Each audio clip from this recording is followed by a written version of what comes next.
Hello and welcome to the JB&M Sports Fanatic channel. What's good with you? It's your boy JB here on a Friday.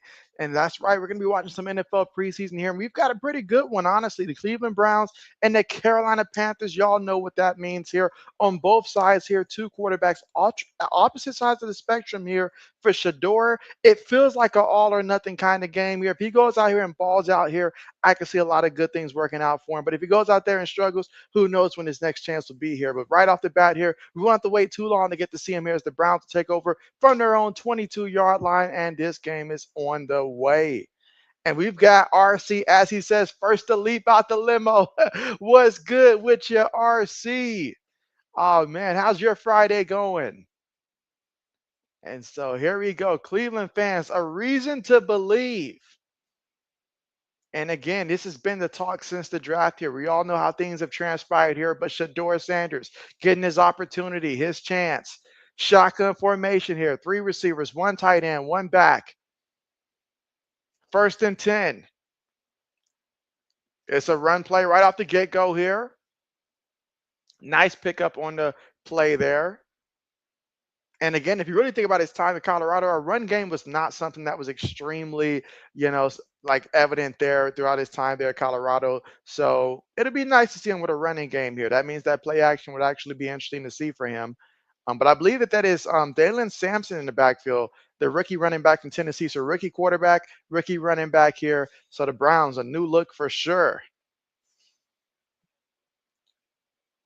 Sanders throws it. Incomplete. Incomplete. Went right through the receiver hands there. A lot of juice on that pass. Third down coming up. And that was Deontay Johnson, I believe, the intended target on the play. Deontay Johnson, I feel like he's been a little bit everywhere lately, and it hasn't been for good reasons, obviously. He's trying to carve out a role here in this offense. RC says, JB, since when did you spring for the NFL Network package? JB bringing in 9 zeros on his first check every 2 weeks. Wow. If only that's the case, RC. If only that's the case. Meanwhile, Shador, 3rd and 4, throws it, gets to completion. Is it enough for the first down? Let's see where they mark him at. And they may be a little short here. Well, let's just see what the officials say. And so we've got Samuel. What's good, Samuel? How has your day been going so far? And he says, what up, bro? Yo, JB. Samuel in the building. We got Lewis as well. Lewis, talk to me. Over or under? What did you take? And how are you today? RC said, JB check be like, that's a lot of zeros right there. If I was seeing that many zeros, RC, believe me, you probably see JB with his own station and everything if I was making that many zeros, honestly. But punt's on the way, so Cleveland opted to punt the ball here. All right, and so the returner trips up at the 8, and he's brought down at about the 9-yard line there. So excellent punt on the play there for Cleveland. So we got to see a sprinkle of Shador there. 2 passes. The first one, little tough there for the receiver to reel in there, but the placement pretty good. And now we'll see Bryce Young and company here for Carolina. You said, when I grow up next time, I want to come back with JP bank account. Believe me, RC, if you came back with that, you'd want to go and then come back again and try someone else. Believe it.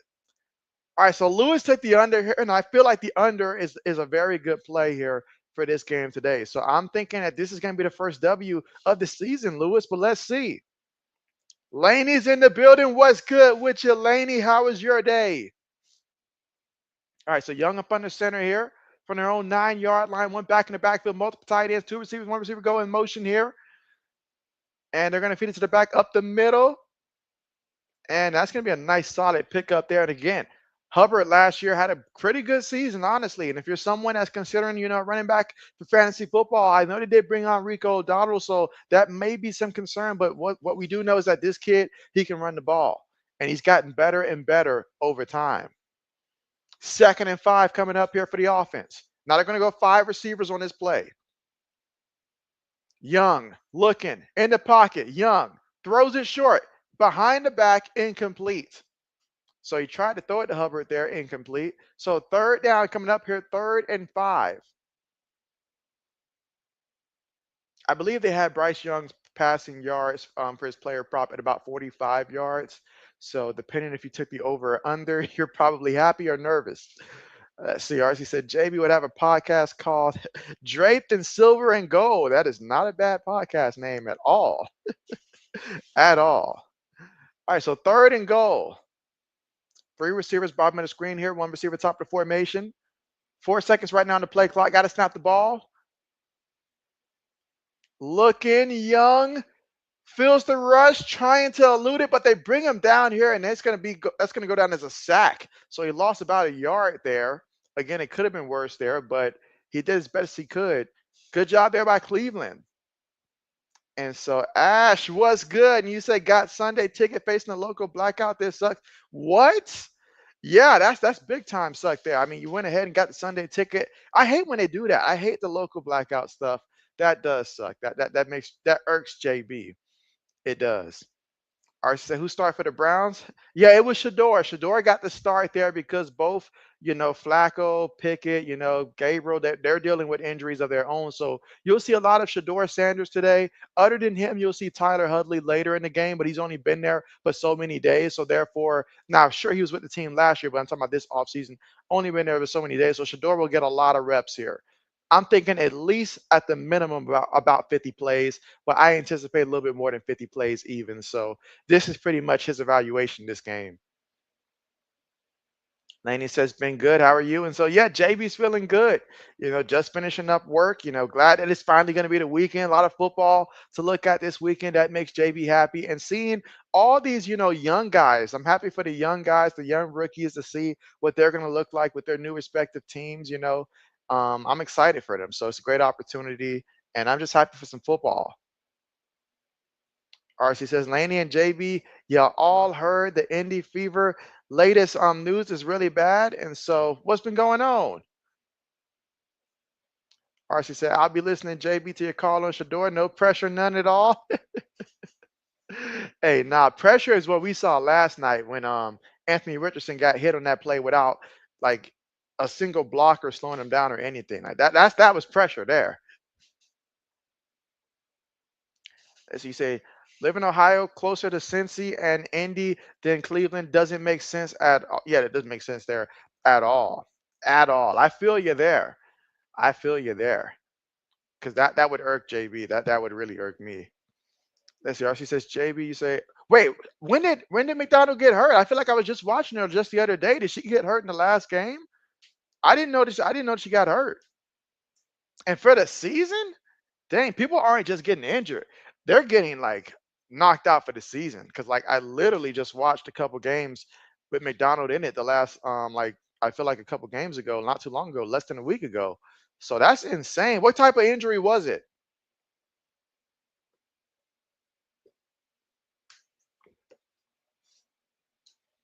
Sometimes I forget that Will Shipley is with the Philadelphia Eagles. I know in his earlier time in Clemson, he was very good. Yeah, Laney said what happened. RC said, oh, she broke a bone in her foot. Oh man, that is painful. That is painful. And then Sydney, you say Colson tore her ACL last night in the first quarter. Done for the season too? Man, what's in the water over there, RC? That's crazy. That's crazy.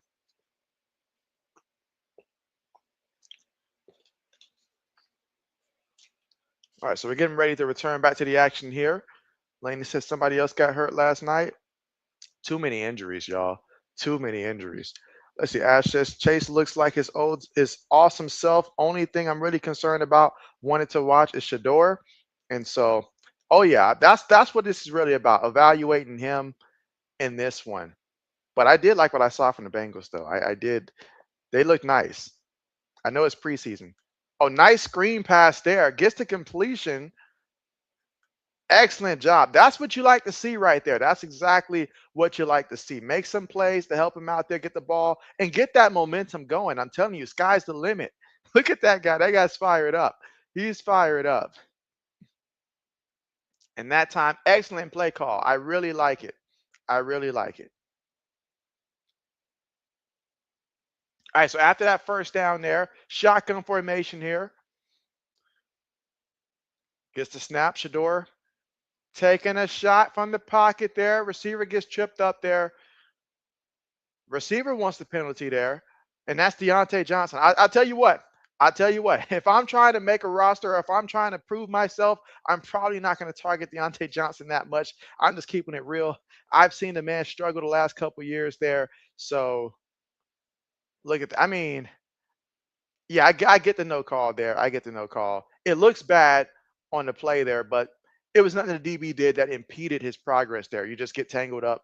I get that. Second down coming up here. 2nd and 10.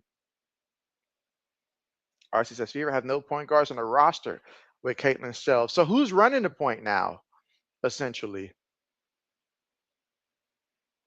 All right, 2nd down coming up, 2nd and 10. 11 minutes to go here in the first quarter of play. And again, Sampson. I mean, hey, Laney can tell you all there is to know about that running back, the Cleveland's guy from Tennessee. Because hey, he was that guy that I remember plenty of times last year. Like he'll do good in the first, but then he'll have like a game-changing moment in that third quarter that will, like give Tennessee a lot of momentum. I know their quarterback last year, former quarterback now, got a lot of credit, but he was really the heart and soul of that team.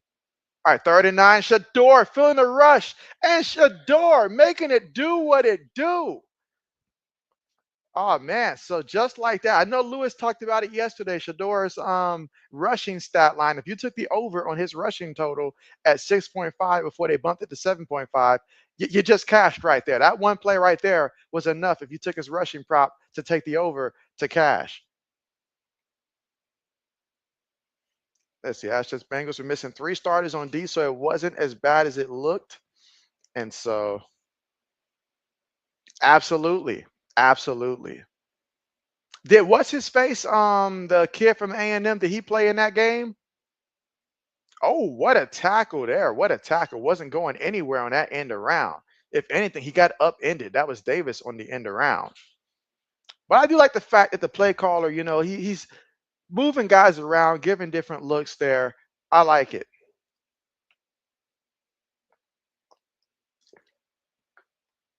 But yeah, you're going to learn the NFL. You don't just jump up over a random person to jump up. You just don't do it. Let's see. I said, JB, grab a Medea rig or a Martin Shanae rig and suit up for the fever. They don't want that, RC. They don't want that. Play fake. Shador. Pump fake. Stumble. Still on his feet here. Throws it. Oh, too high. Too high. I get it, though. I get it, though. He's not a guy with a ton of speed and stuff, but he tried to keep the play alive there and tried to give his guy a chance, but just a little too high on that play.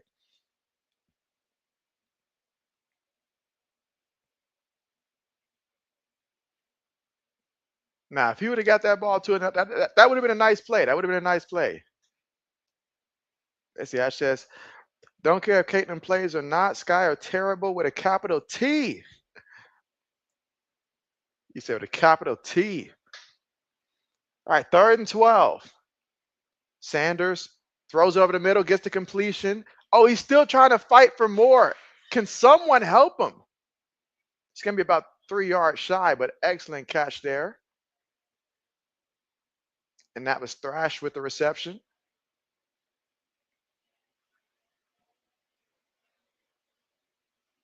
And again, that was a good completion there. It's hard to make up for that many yards all at once, but just take the play that's there. Now you got a 4th down coming up here. They didn't go for it last time. This time they're going for it, and I like it. Here in the first quarter, 8 minutes and 25 seconds to go in the first quarter. Again, still 0-0, but Cleveland, can they find a way to get this first down? Let's figure it out. 4th and 1. Gets the snap. Sanders looking. Sanders feeling the rush. Sanders. What is he doing? Incomplete. Incomplete. Incomplete. And that's a play that I rather on a 4th and 1 situation like that. I much rather they just go ahead and run the ball, get the first down, give them a whole fresh new set of downs to work with before you put them in that type of a situation, knowing that, speed wise, he may make the moves that we've seen Lamar make, but he ain't got the speed that Lamar had with those moves. But that's frustrating right there for Shador. But again, still early in this game, plenty of time. We'll get to see plenty more of them. All right, Samuel says, crazy yesterday NFL preseason game. The Raiders and the Seahawks tied 23-23. I did ended up watching like the 4th quarter of that game. And man, that was one heck of a finish. I really thought the Raiders were about to win that one, but then they ended up missing that field goal at the end. So we ended up with a preseason tie. Now, anybody that knows JB knows that JB does not like ties, but I'm in a preseason. Yeah, I totally, don't care much for it in the preseason. That's perfectly fine. Matter of fact, I prefer it in the preseason than that extra quarter, and I'm sure the teams do too. But yeah, that was a good finish of that game there. I like what I saw in that game. Let's see. Ash says not hanging him out to dry and take a hit tells me a little you're watching. I'm not at the moment, and so yeah. So hold on. Let me read that again here. Long day for JB. You said not hanging him out to dry and take a hit tells me. Yeah. I mean, it just comes down to his guys getting open in that scenario there, in which I'm pretty sure that there was nobody relatively open on that play there in order for it to be one of those situations where he stands there and takes the hit. But again, yeah, all that looking to turn around and stuff, because like literally on the play, he takes a snap, then he sees the first defender in front of him, so he turns around as if he's going to try to bounce to the outside. The only problem is all your linemen are getting beat on the play. It's not just one; it's like one at a time they're getting beat on the play. So with his current speed, that's not going to work. That's not going to work. So on a 4th-and-1 play, just keep it simple. Let them quarterback sneak it, get the first down, and then a fresh set of downs to work with. Because that's just, from a speed perspective, he does not have that speed to where he can go out there and just make that kind of a play on a 4th-and-1 when the defense is probably going to be coming after him either way on that play.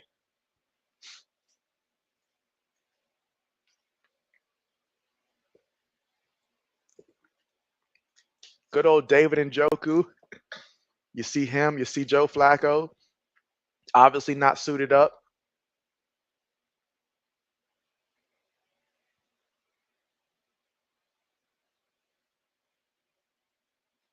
All right, so now let's see what these Carolina Panthers have this time out and who's going to be quarterbacking. Are they still going to keep Bryce out there? Yes, they are. So from their own 27-yard line, Cleveland bringing pressure here. Bryce throws up a nice looking pass and gets a nice completion near the sideline. Okay. And guess who? Ted McMillan. Ted McMillan. Somehow, somewhere, I can hear the sports blitz right now jumping up and down, talking about he was right about Ted McMillan. But what a beautiful pass there. And that's going to be something new, Panther fans, that you'll be able to see this year. I feel like, you have just about everything else, but this was the guy that you needed. That guy on the outside that can make those kind of plays there. So that's big time there. Big time catch. All right, that was a run play there with Herbert up the middle. Sorry, Hubbard up the middle. Let's see, how many yards was that catch? All right, so for McMillan, that was 29 yards on the catch. So if you took the over on his player prop, which I think was at like 15 yards, 15 and a half, and so you've definitely cashed in if you took the over on his player prop coming into this game. So these rookies are getting their overs fairly early in this one. 2nd and 5. Another run play off the left guard. Cleveland stops it. There goes Mason Graham. Now I remember, the decision of drafting Mason Graham. Oh, wait. What is going on here? We've got a altercation starting on the field here this early in the game. You got a Browns player that snatched off the helmet of a Panthers player. Okay. Okay. Now that's some intensity here for a preseason game. Samuel says coming soon, opening day, NCAA college football game. Yep, start August, Saturday, the 30th of this year. And Lewis is like, keep running the ball. He's like, there's nothing wrong with running the ball. All right, Ash says, do the Browns see a future with him? Is the $1 million question. He apparently is having a phenomenal best camp of all the quarterbacks. If you listen to the beat writers and some analysis, and so I have heard that some good things coming through there because I have kept tabs in this story because I've been very intrigued with how this whole thing plays out. Like, how much of an opportunity does a player get when you're drafted, this late? In which obviously, thanks to some of the injuries here, this is a great opportunity for him here. But I see guys like Myles Garrett also talking about, the stuff that we don't see or we don't too much hear about. This man being locked in. He's locked in because he comes from, a great legacy, a great family. He knows what hard work looks like and stuff. And so he's definitely committed to proving the doubters wrong. That's one thing that you do to a kid when you draft them a lot later than what you thought. And I'm not talking about like what happened with, Brady Quinn still got drafted in the first round, just didn't like the fact that he, got drafted so late. But I'm talking about no, you truly have all these experts talking negatively about a kid that already had a lot of good things going for himself. And now he double downs and locks in and comes in hungry. So that's going to be the $1 million question. That's going to be the $1 million question there. But honestly, this is Cleveland we're talking about. They paid all that money for Deshaun Watson, did not get their investment from him at all. Joe Flacco just having an average to above average season was enough to get people, jumping up and down. Baker Mayfield couldn't do it consistently here in Cleveland, although I feel like for Baker, it was more so injuries towards the end. He just did not, sit down while he was hurt. He tried to play through it and ended up backfiring for him, but he's in a good place now with the Buccaneers, obviously. So, they tried many things, but if Shador can come in there and if he shows promise today, you got to give the kid a shot at some point. Like this, like Cleveland has been dying for a quarterback. So if he shows that he can be, give him the chance, give him the keys. All right, 3rd and 5. Oh, that's a free play. That's a free play. And Bryce throws it incomplete. Incomplete. But the flag is going to gift them with that first down. And as a coach, you hate to see it. You hate to see that. You did everything else right, and somebody just has a mental lapse, jumps offside, and then you just gift them with some yards.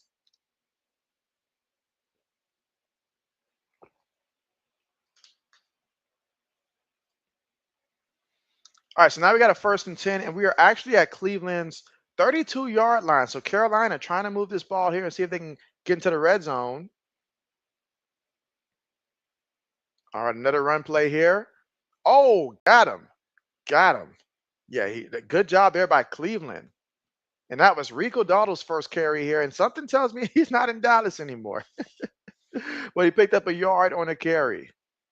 I'm sorry, I didn't even read what you said, RC. You said if he has a successful performance, does he keep the first string job, JB? That's honestly, I don't think that they will hand him the first string, but it's levels to this, like if he has a good game here, it should elevate him above Dylan Gabriel, I feel like, and it should tell them that they can release Kenny Pickett at some point. So that's already 2 guys. A good game here guarantees a roster spot realistically, and then maybe elevates him to like the 2nd quarterback on the roster. Because I feel like if they start Flacco at some point in the season, they're gonna have to, go away from Flacco, in my honest opinion. And then whoever that 2nd quarterback, that's who'll get the benefit from that. So I don't think it'll make him a day 1 starter there. That'd be a pretty big leap to go from 4th string to 1st string, but it is possible for right now for him to become like, elevate above Dylan Gabriel. That's realistic. Take Kenny Pickett's job because Kenny Pickett's your 3rd string. You just let him go. You're not going to pay that much for a 3rd string quarterback when you've got 2 other quarterbacks that are capable that are on rookie deals. So that's how I see it playing out there. Best case scenario. And so throw to Adam Thielen there. And so Adam Thielen gets the first down for Carolina. They're at the 9-yard line, so 9 yards away. And I'm sure Lewis is saying, Cleveland, come on, don't let them score. I said, JB, like today, I was like, I'm going to have to do a shorts video in the store or something. I try to utilize any time I can. You have to make content. Sometimes it's difficult to find time.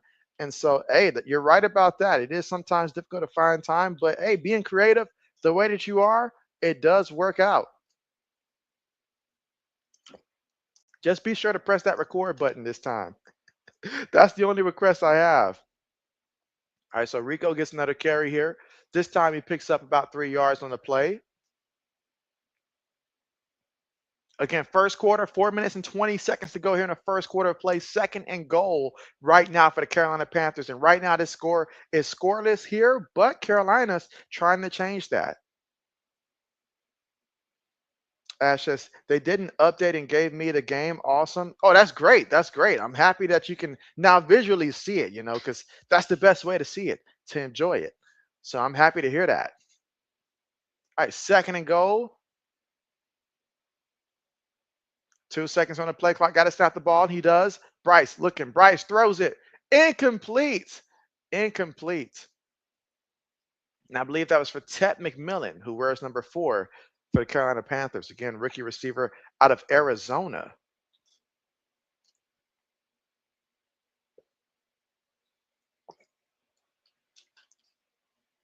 Third down coming up.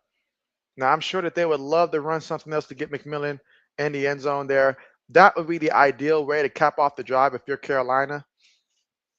But if you're Lewis, you're hoping for anything but that. All right, third and goal. Again, 5 yards away from the end zone. Bryce looking. Bryce in the pocket. Now he flushes out the pocket. He's on the move. He's looking. He's directing traffic. He throws one up there, and that's going to be caught for a touchdown in the back of the end zone. Carolina. So Carolina strikes first. Let's see, RC says, JB, I noticed when I discussed NBA content, the numbers and views come in so much lower than when you discuss women's basketball. So it's difficult to stick with mixing in NBA content when it doesn't cook. And so, I can attest to what you're talking about right there. It's the same way if I were to live stream like an NBA game, because majority of my followers and subscribers, they are, football fans. And so therefore, when you switch it over to a different sport, it doesn't always get you the same numbers. Or even if it's the same sport, like for example, with Rising Rhino, I noticed when he does Canadian football games, they'll come in by the hundreds, by the hundreds, maybe even thousands. But then when he does the NFL, then it's a little bit lower there because his core audience is the CFL, because not too many people are doing like, play by play for the CFL. Matter of fact, I can't think of another person who consistently does it the way that he does. So that's his niche right there. So once you create a niche, it is possible to expand there, but the numbers will take a dip first before it starts to level out over time, as long as you're consistent with it. But you've got to be consistent with it for sure.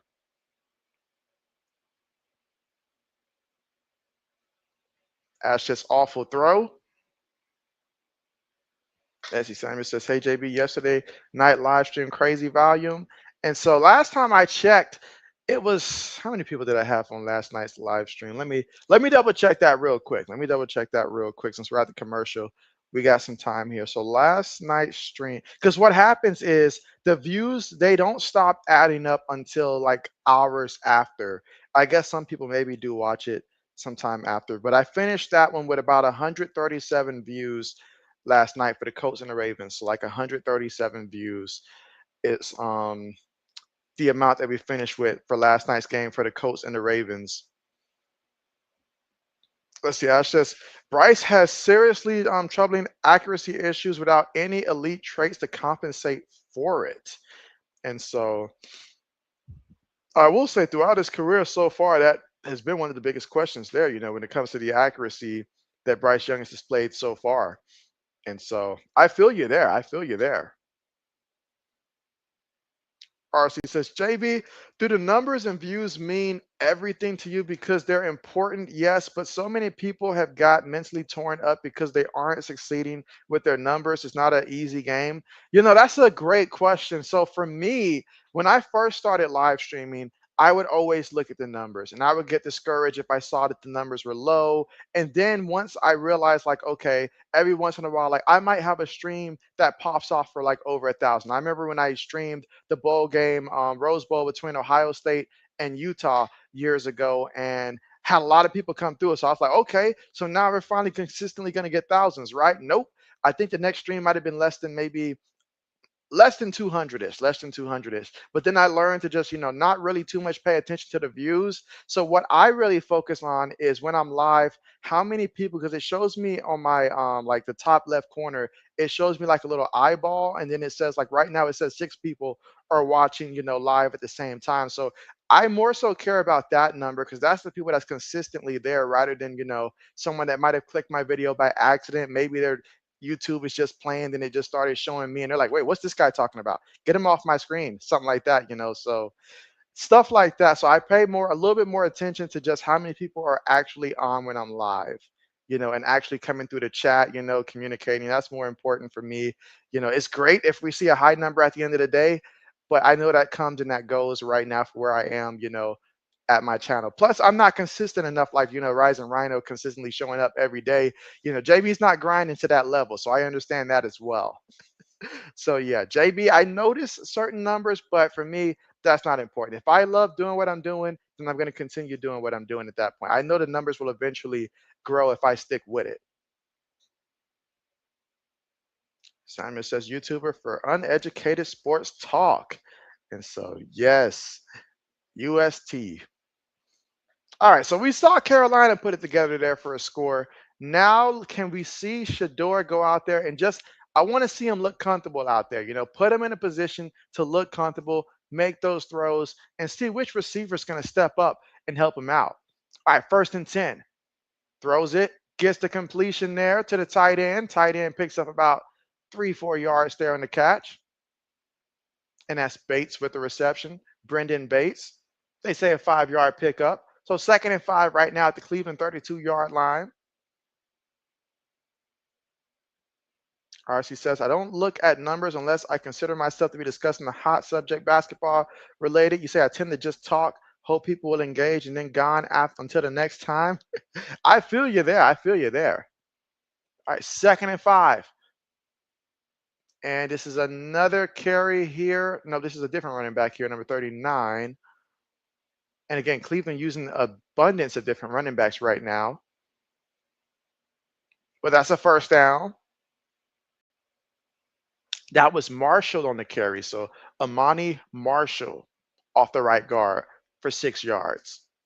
Again, we're still here in the 1st quarter, 2 minutes and 25 seconds to go here in the 1st. Carolina up 7-0. And Lewis, right now, you got to be feeling pretty good about the fact you took the under right now. It's not like last night's game where there was a ton of points, I think like 20 in the 1st quarter. All right, another carry here, bouncing to the outside. Marshall takes on the contact. I love when I see a running back take on that contact and fall forward. Shows that physicality. Ash says that was an NFL throw. SM in the building. What's good with you? SM says, what's good, JB? Is it a good game? How is Shador playing? And so right now, I do like what I'm seeing so far in this one. I do like it. Both teams are definitely going after it in terms of a lot of effort. That's what I do like. But right now, for Shador, when he has time, he's making the right reads, getting the ball out quickly and stuff. We're not getting to see a ton of deep stuff right now, but just get the ball out quickly. Just like right now, screen pass, lost a couple yards in the play, but they're trying to get the ball out quickly because right now the bigger question is that offensive line that's in front of him right now. That is the bigger question from what I've seen so far, especially 74. I can't put a name to number 74, but 74 is getting beat like a drum out there. Jenkins, yeah, Big Jenkins. The camera went right to him. That's the guy that if I'm quarterbacking, if I'm Shador right now, I need to know where he is at all time because this man's getting beat. He's the first one to drop every play. That's what I'm noticing so far. But yeah, if they give him time though, like you can see the throws are there. They just got to give him some time. All right, 3 seconds here. Sanders throws it. Incomplete that time. Incomplete. So incomplete. And another 4th down coming up here. 48 seconds remaining here in the 1st quarter of play.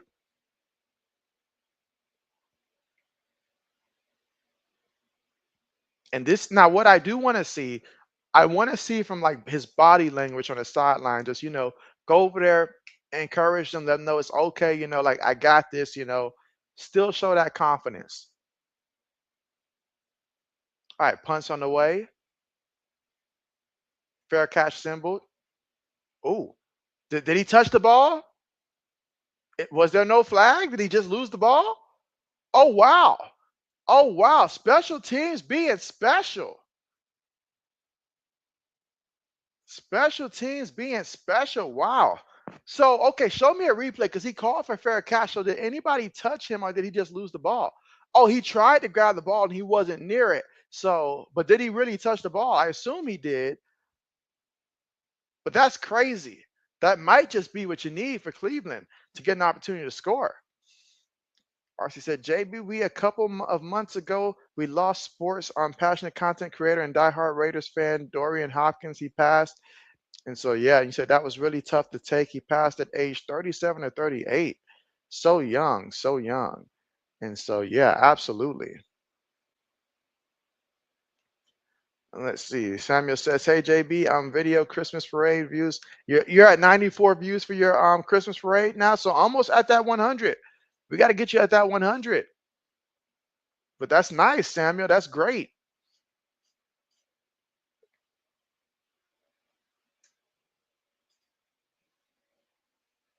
I know the Falcons and Lions, they're on right now as well. I wonder if Michael Penix Jr. got to start that game or not.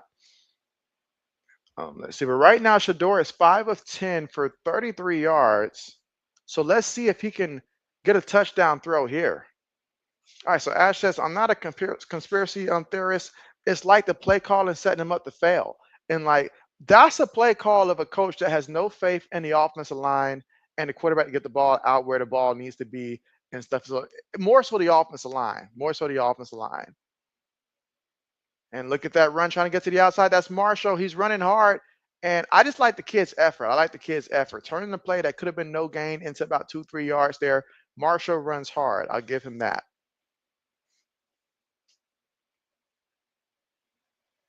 Archie said, who is Carolina quarterback today? So far, it's been Bryce Young. Yeah, so it's been Bryce Young so far out there for Carolina.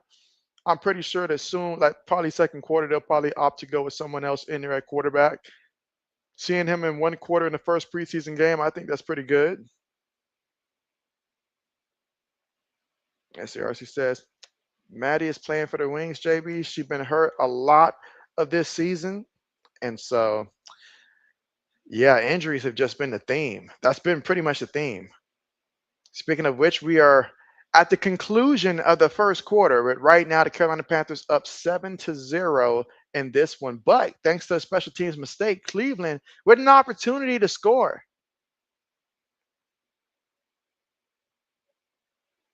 Let's see. Samuel says, "Hey JB, look at the video. Okay, Mississippi River up in downtown in Vicksburg, Mississippi, and that was April the 12th, 2025. 25 views now. Okay, so we climbing up there. We're climbing up there. JB will check it out post stream so that way I can listen to the audio as well. But that's nice. About how long is the video?" Lewis says, "Good game so far." Hey, Lewis said this is kind of game. You know, Lewis, a diehard Bears fan, he says he likes low scoring games. He loves it. Ash says, even if it's a preseason touchdown, he desperately wants the touchdown monkey off his back. He wants it. And those who took the player prop over for his touchdown line, which I know is a very popular line, many people took an over for the touchdown. So it's a good opportunity him to go out there, get that touchdown. And yeah, you know, once you get that touchdown, you get that momentum going. You hear the crowd, you know, going crazy for you, even though it's not in Cleveland and stuff, but still, you know, it's a lot of diehard Sander fans out there. But yeah, I hope he does get that touchdown there. But of course, Lewis, I hope that you keep your under as well. So both things can happen. Samuel says video 4 minutes and 45 seconds. Okay, okay.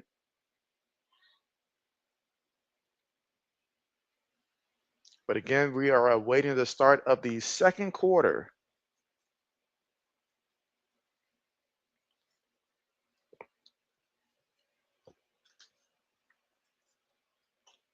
I feel like the Cleveland Browns, didn't they have a defensive back get injured seriously, like sometime within the last month? I think I remember hearing some type of I can't remember who though, but I feel like there was a defensive player for Cleveland that was in the secondary that had got like seriously hurt a couple weeks ago, if my memory's not that foggy. Braden's in the building. What's good with you? Braden says, "Hey JB." Let's see. Braden says, "How's Shador playing so far?" Well, right now, Shador Sanders is 5 of 10 for 33 yards passing. That's what he did in the first quarter. He was 5 of 10 for 33 yards passing so far. In all honesty, that offensive line is not giving him enough time, and the play calling is definitely like keeping things short, so much so to where he's even losing yards on a couple screen passes. But let's see. Second and goal for Cleveland. Play fake. Shador looking. Shador throws it. And that's going to be a touchdown for Cleveland. And so there it is. There it is, Ash. How about that? Now, Lewis, this one shouldn't hurt you too much now, Lewis. We're still rooting for you. But yeah, that has to feel very good right there for Shador to get that touchdown pass in there. Look at the play fake there. And that's the kind of throw you want to see above the defensive back who was covering number 80 that could have dropped back and picked it off, and also great placement there. So that's what you want to see right there. That's what you want to see. The moment he saw Braden in the chat, Shador said, "I got to score now." Extra point is good. So we all tied up 7-7, and we'll get to see some more of Shador in this one. So now, looking back at his stats there, we are now looking at 6 of 11 for 40 yards passing and a touchdown. You say watching the Pats game right now. It's live on YouTube. And so, oh, you had to remind JV if that's going on.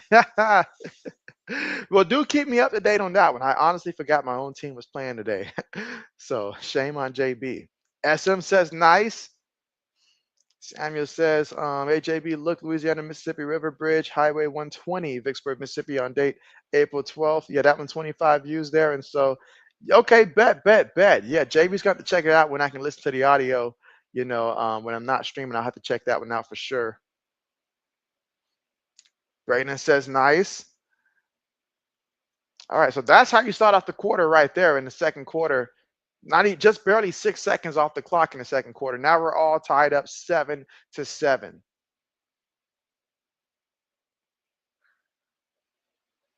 But that was very encouraging. That's what you want to see. That's exactly what you want to see.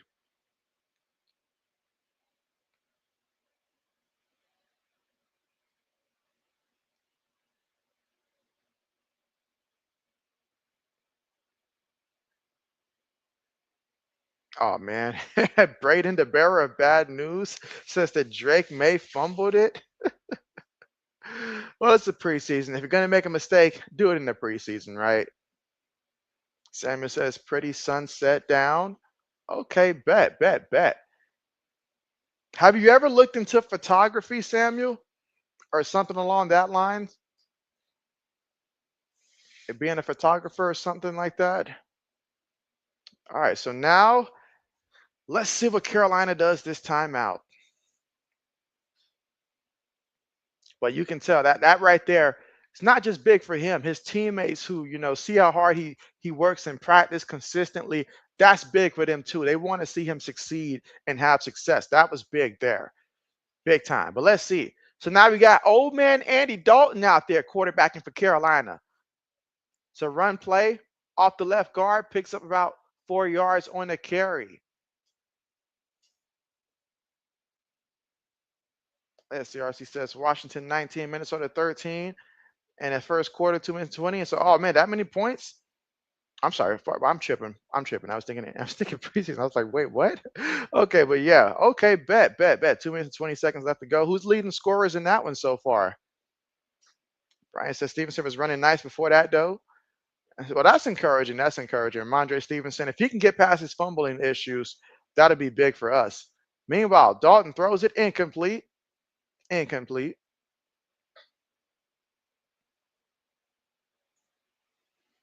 right, so you got 3rd and 7 coming up here.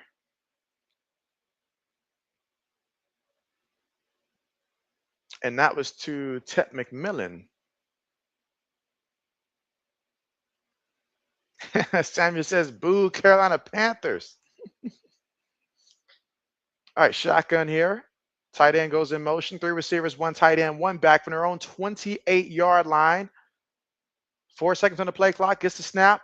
Dalton steps up. Dalton looking. Dalton on the move. Dalton throws one up there, and oh, his receiver juggled it, but did he catch it? I didn't see the ball hit the floor, so I think it's a catch. I think it's a catch because it is a catch. That's the first down. Now let's take a look here at the replay here. So, ooh, wait a minute. It did touch the field, but Carolina does a good job of snapping that one quickly. Gets a nice completion there. Picks up about 9 yards on the play. Sometimes the best thing you can do is just hurry up and snap the ball. Samuel says, good luck, Panthers season. Braden says, I wanted to watch that game, RC, but it's not on his TV. All right, 2nd and 1 coming up here. Carolina right now moving the football. They're on Cleveland's side of the football field around their 43-yard line. Receiver goes in motion. Another run play and brought down from behind. Excellent job there by Cleveland to snuff that one out. But wait a minute, there's a penalty. There is a penalty.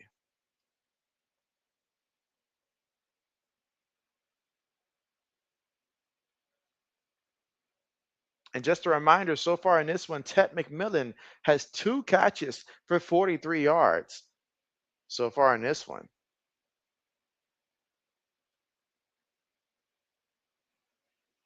But yeah, excellent job just cracking down there and getting after it and get him in the backfield there, despite the holding call.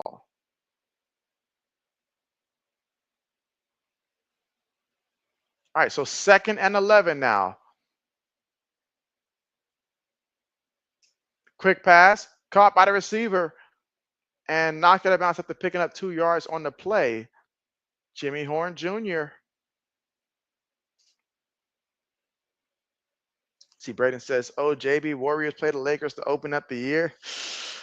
Yeah, we hate to do it to you so early in the season, Braden. We really do hate to do it to you so early in the season, but we're going to do it. We're going to make it do what it do. He said also to be on NBC. Ash says, Dalton might be the last surviving Marvin player. Is he really? Is he really? You know what? Now that you mention it, that would make sense there. That would make sense there. Oh, man.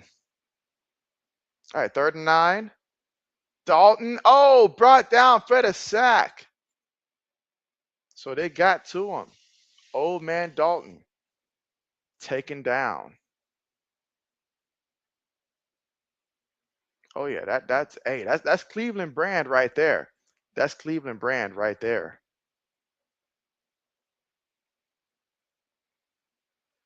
RC says, Braden, oh wow, what game are you watching instead? S says, I got the Panthers finishing 2nd in the South behind the Bucks. So you got Carolina finishing above the Atlanta Falcons this season here. All right, punt on the way. Ash says Bates. Braden says, I'm watching preseason football, right? I'm sorry, preseason football RC, but the WNBA game is Wings and Liberty. Okay, bet. Up another flag here. Again, 2nd quarter with 11 minutes and 11 seconds to go. I want everybody in the chat to tell me, in terms of if you play fantasy football or just understand fantasy football right now, who, if you're picking in the top 3, or if you're putting your board together, who's everybody's top 3 fantasy football players for this upcoming season? You know, top 3, because I don't think anybody here in the chat is picking top 3 anyways for JB's league. So, and JB picks pretty late in my league, so there's nothing I can do about that as well. But yeah, just tell me, who are your top 3 players for this upcoming fantasy football season for those who play fantasy football. RC says, Liberty beating the brakes off the Wings. RC says, Jimmy Horn Jr., let's go. Good old Jimmy.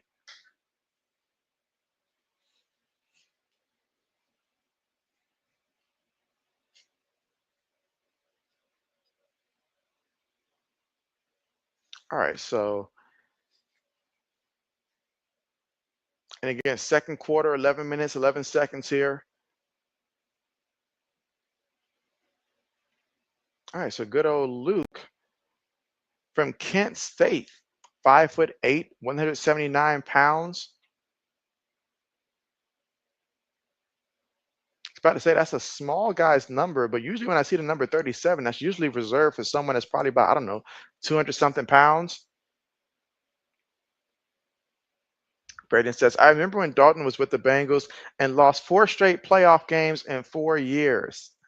Tough times, man. Tough times right there. But yeah, I mean, those days, the AJ Green days, and then just looking to see anytime that the Bengals played the Steelers during that time, how many times were they going to hit AB and knock him out the game, or intend to try to knock him out the game there. But some good times, man. Some good times.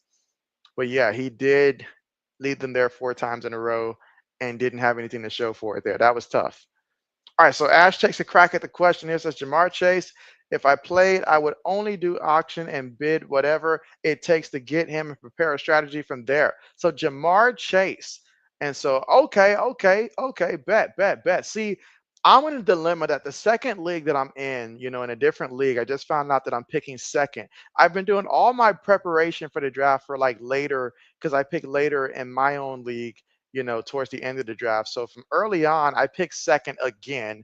I feel like the guy forgets that he keeps putting me second every year. But I was thinking, like obviously Jamar Chase would be option number one based upon what we saw last year and stuff. And so for number two, I had a couple options for number two, but I wanted to, get you guys input in terms of, what you guys have for that second spot. Let's see. Braden says Chase, McCaffrey, and Gibbs. Okay. I do like the Jahmyr Gibbs one though, but I'm not sure what to expect with the new offensive coordinator entirely, but I do like that as an option.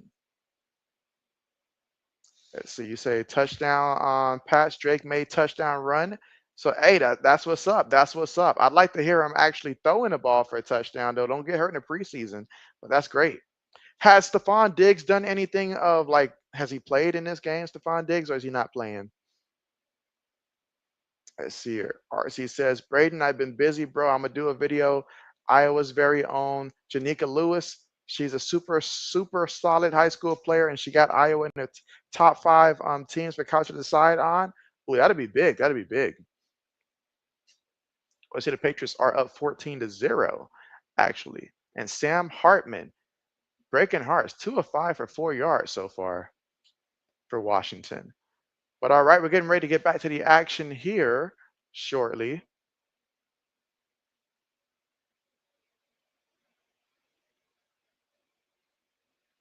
Ash says Saquon also. Okay. I mean, yeah, if I'm going to go running back, that's a good option to go.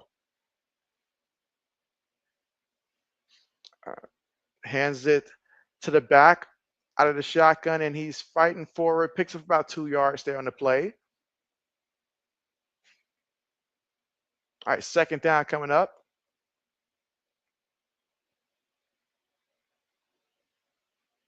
I'd like to see them give him an opportunity to go deep. 2nd and 7 coming up here. 10 minutes and 40 seconds left to go in the second quarter. Again, we're all tied up 7-7 right now. Shotgun formation here from their own 9-yard line. Shador gets a snap, throws it, gets the completion to the receiver, and the receiver picks up about 4 yards on the play. But third down coming up.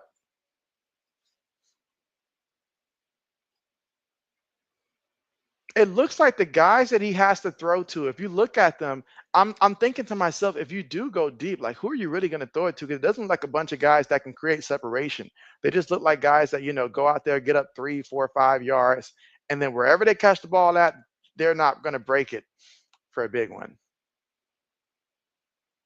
All right, 3rd and 3.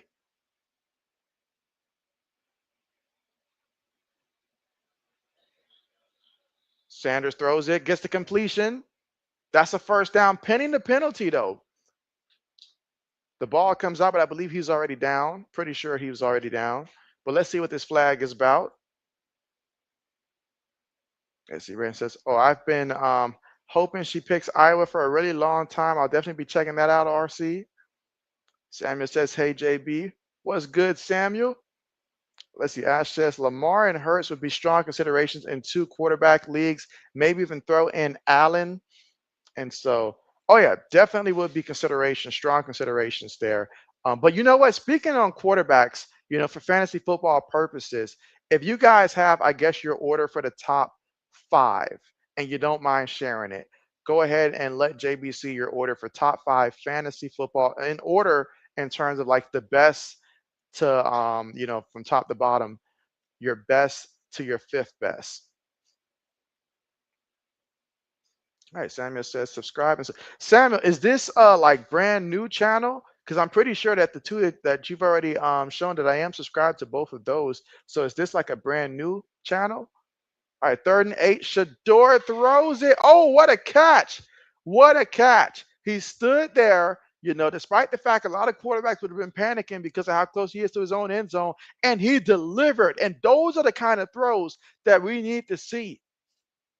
Look at that. Stands there. And excellent job. He knew his guy was going to get open. He believed in him, and it paid off. That's a big time play. DB slept on a play or fell on the play there. Good job. Good job. So now first down, play fake, looking on the move. Sanders is going to run, and look at that. Sanders showing that he is a willing runner at this level as well. If it's not there, just take what you can, whatever it takes. Okay. That's what you want to see. That's exactly what you want to see. Because remember, this right here is an audition, and if Cleveland is foolish enough not to believe in them, you're auditioning to other teams as well. So this is only going to help them. Only going to help them. All right, 2nd and 1.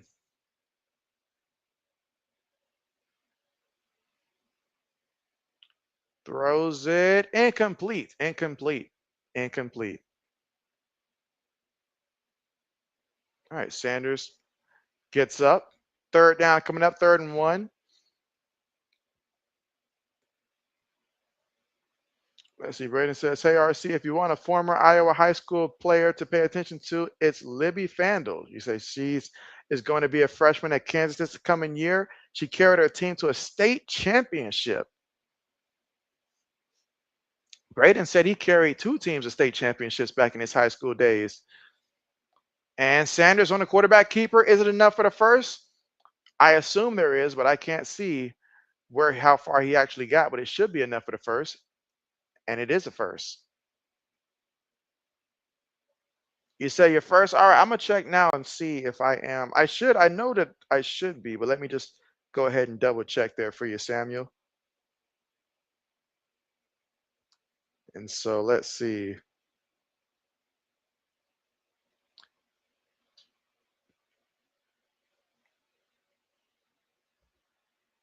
All right, so it's 7 minutes and 20 seconds to go here in the second quarter. Braden says he didn't do that. Got him in the backfield, loss on the carry.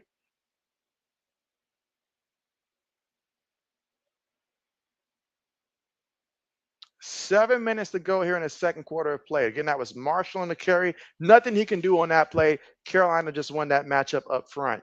And so now it's 2nd and 13. All right, so let me go ahead and double check this one, Samuel, real quick.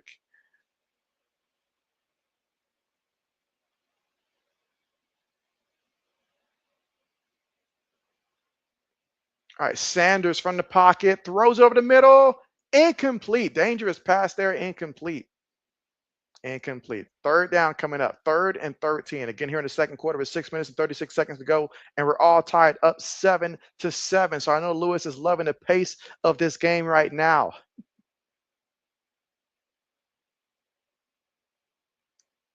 All right, let's see.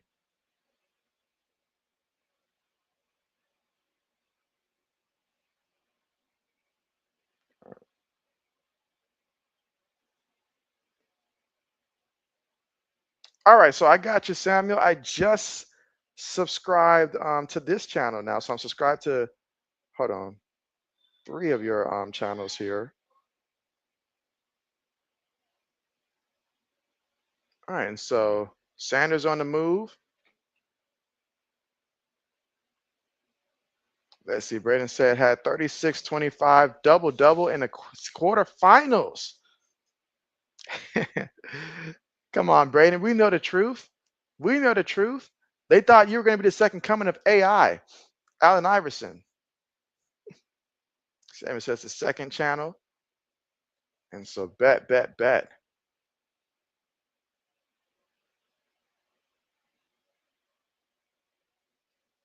All right, 4th and 13.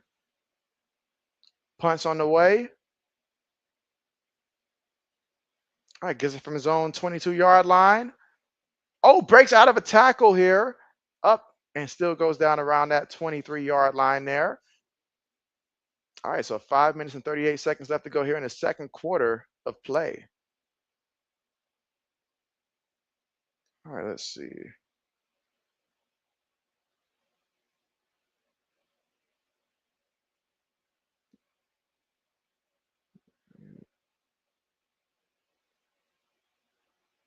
All right, so checking the second one as well. Yep, already subscribed to that one. Okay. All right, Samuel. So yeah, we should be good. All subscribed to both of those. All right, Lefty in the building. What's good with you? Oh man, it's been a minute. How you been? How you been? We got Lefty in the building. Braden says Pats with a pick. And so, hey, that's what's up. Hey, what's my boy Travion Henderson been doing? Let me see what let me take a quick look right now and see what my team is doing right now, statistically speaking. Cause oh, I see Henderson had a nice run. His only carry so far, he had 18 yards. He's got 3 catches for 12 yards there. All right, I like what I'm seeing from him. I mean, that's nice. That's nice. All right. But yeah, hey, JB is living life, living life. I'm glad football's back. JB has missed football with a passion. I mean, with a passion. But how's life been treating you? Let's see. Ash says, would he still be that elusive against starters? Ooh, that's the real question, though. That's the real question. That's the real question. Lefty says it has. Braden says, actually, speaking of AI, I rewatched the NBA Finals when he played your Lakers a couple months. You said a couple months ago, and so, well, I mean, hey, sometimes from time to time, I do watch it because it's like I tell 80s all the time. I'm still waiting on that Allen Iverson jersey he promised and stuff like that. So JB's a big fan of Allen Iverson.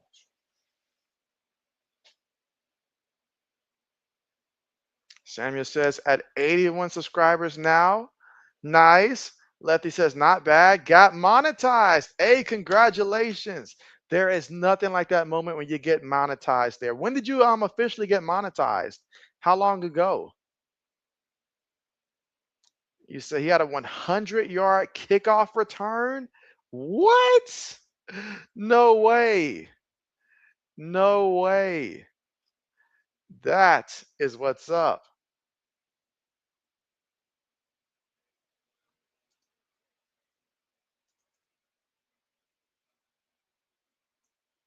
That's what's up. Love to see it because y'all know how I love them former Ohio State Buckeye players, and plus he's on my Patriots team. So there's nothing not to like about the kid. The kid's been great since the first day he stepped on campus at Ohio State. So I'm really happy for Travion Henderson. I'm ecstatic for him. We needed someone like him.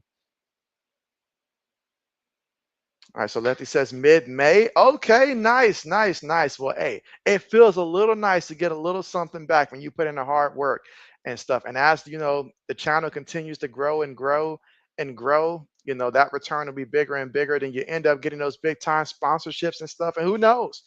Someday you end up doing it, full time and can support yourself purely by doing that. That's really the goal for a lot of us. That's the goal for a lot of us. But man, I'm happy for you. Braden says, I don't think you liked Zeke when he was with the Pats. And so, who likes what good is a Lamborghini that has all flat tires? What good is that? And so, but nah, Zeke, we had our moments. We had our moments, but when he went to the Cowboys, those moments became past tense, like it was what it was.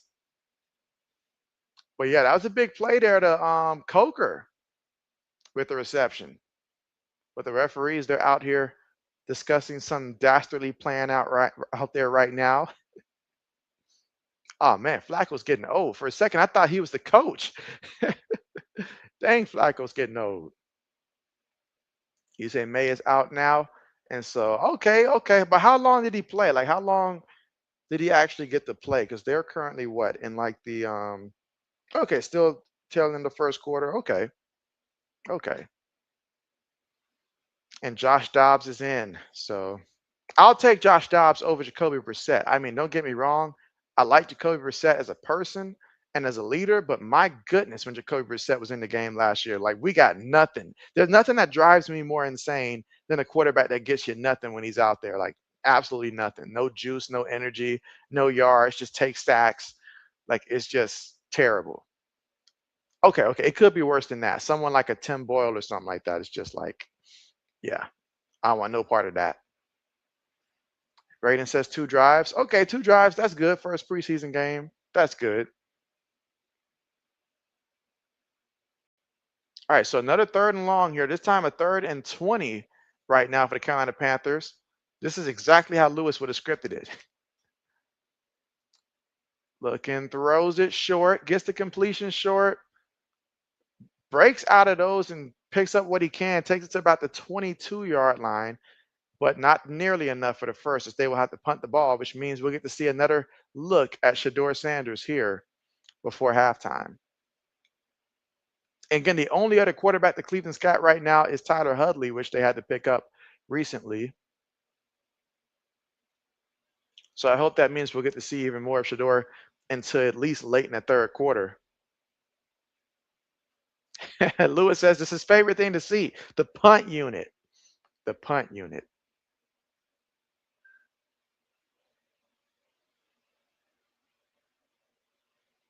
All right, punts on the way. All right, catches it from his own 25-yard line. Hey, Braden, whatever happened to AJ Dillon? Is he currently what team picked him up? Is AJ Dillon currently now with the Philadelphia Eagles, if I'm not mistaken? Braden's 17-0 Pats. Okay, okay. I know it's the preseason, but man, just seeing something like that, that makes JB feel good. Because last year, even the preseason was tough to watch. RC says the Lynx came all the way back and now have a 1 point first time lead tonight. Nice, nice. Braden says Kyle Williams almost had a touchdown. And so was it like a pass he dropped or something, or he just was tackled before he got to the end zone? Hopefully the latter. You say he's with the Eagles and had a nice game last night? Okay, okay, nice, nice, nice. Good old AJ Dillon. I remember when you guys drafted him with the Packers, and I was slick hoping that my Patriots were going to draft him because I was like, AJ Dillon, can he be anything like what Corey Dillon was for us or like Garrett Blunt, stuff like that. And so we'll see what his career turns into, but he's in a good spot. Happy for him? Absolutely. Samuel says, and your dad's fall back at his house and call 911 emergency firefighter and EMS on Tuesday 13th of 2025. So had to call the emergency unit out there back in May. Oh man, hope everything's okay now. Let's see, Brandon says Josh Dobbs threw it behind him and he dropped it. And so okay, threw it behind him there. So okay. But man, I'm hearing some good things, man. I'm hearing some good things. But you know what? For JB's sake, everybody let JB know your honest opinion of the floor for the New England Patriots in terms of like worst case scenario record rise and best case scenario, and then what you actually think will happen in terms of how many wins and losses. So the floor for the Patriots, the ceiling for the Patriots, and what do you think is actually going to happen record rise for the New England Patriots this year? Do it for your boy JB.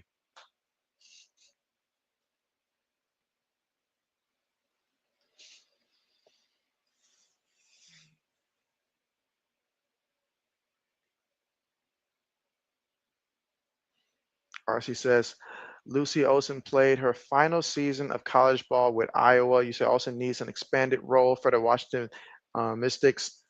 And so, oh yeah, oh yeah, oh yeah.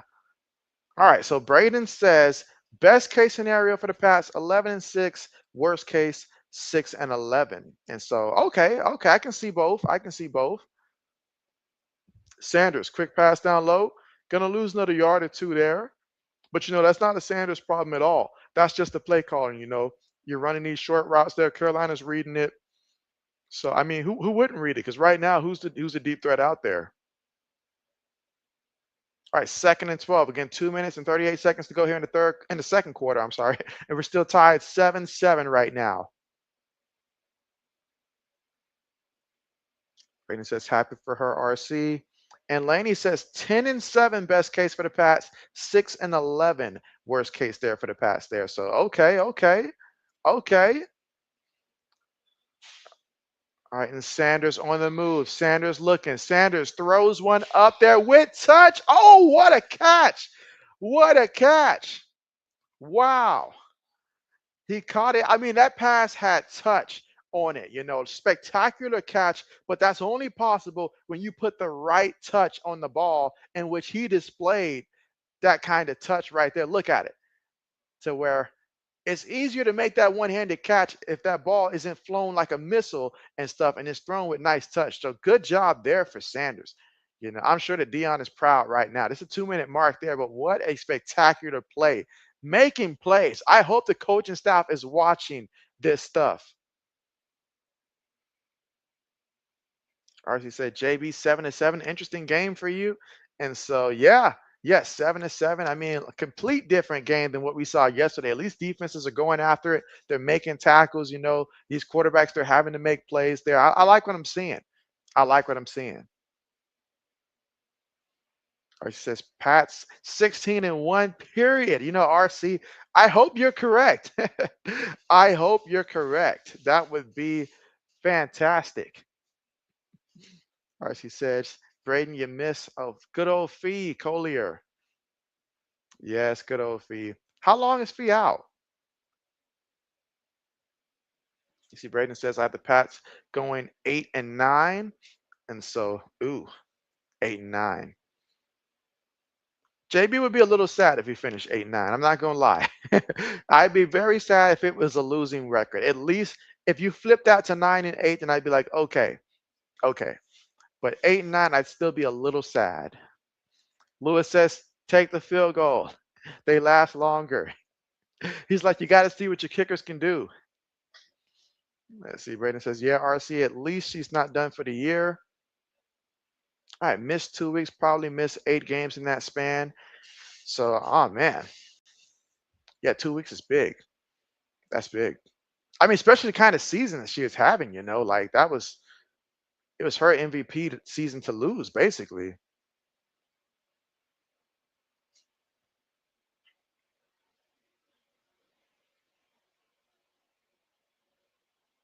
I see both of those games are almost at halftime with the Liberty versus the Wings and also the Mystics versus the Lynx. I see that Detroit's beating the Falcons 7-3. Is Kirk Cousins playing in that game for the Falcons? All that money he's making, he needs to be doing something. But no, he does not. I see.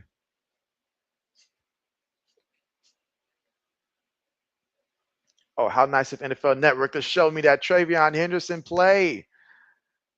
Oh, man. Travion Henderson, the gifted one. It's like I told Zoe before the draft, he was asking me about, Judkins, and I was like, hey, the truth is it's gonna be about Travion Henderson. That's the one that you want. If you have to choose between the two running backs, both are good, don't get me wrong. But Travion Henderson has that electric vibe to him. He's gonna make those big time plays for you. Whereas Judkins, Judkins will have a pretty good career. He will, but he'll be, like running back by committee type of thing. Not to say that Henderson won't be, but Henderson, he'll get you those big time touchdowns and stuff. He will make impacting plays when you're in a game where it's like 13-13 and you need to make a play, get the ball to Henderson, and he can get you that touchdown. And so let's see. RC says, JB, when does college football season start? So yeah, it's the weekend of like August 30th. It's like that weekend. I know there's a couple games that probably come on, before then. But let me check real quick and see when the official first college football games are.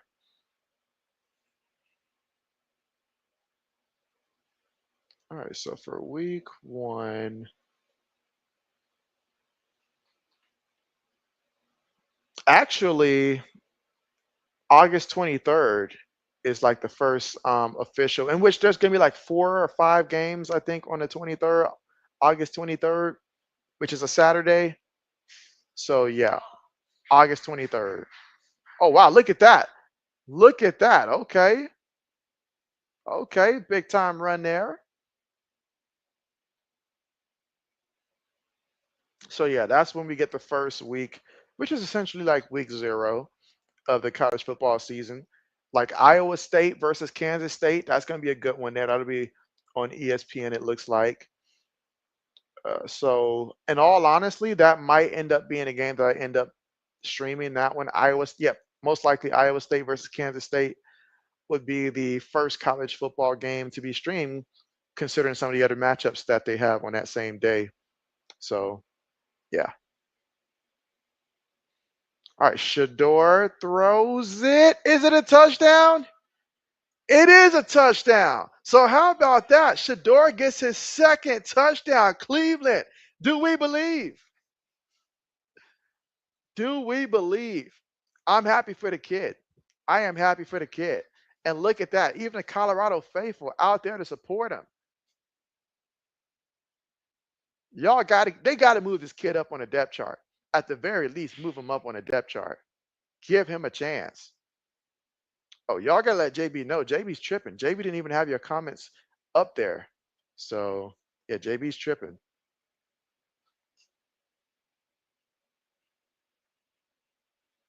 All right, extra point. It is good. Archie says, JB, I want to stream Fighting Irish games because it's my team and some Iowa football games too, but I'm scared I won't have no market. Well, it's like this, anytime you start somewhere new, unless obviously you tell the people that are regularly showing up to your regular content and stuff, and those that are truly behind you, they'll, support the other one as well. But it'll take some time to grind and build that one as well. I feel you there. JB's gonna have to do something like that. Probably, I anticipate a year from now, considering where I am right now in the trading card game that I'm working to develop. But at some point, I will have to create a second channel for that one. I feel like independently, although that'll be different than sports entirely. So it'll be like starting over for JB. It will be, but it'll be worth it. It'll be worth it.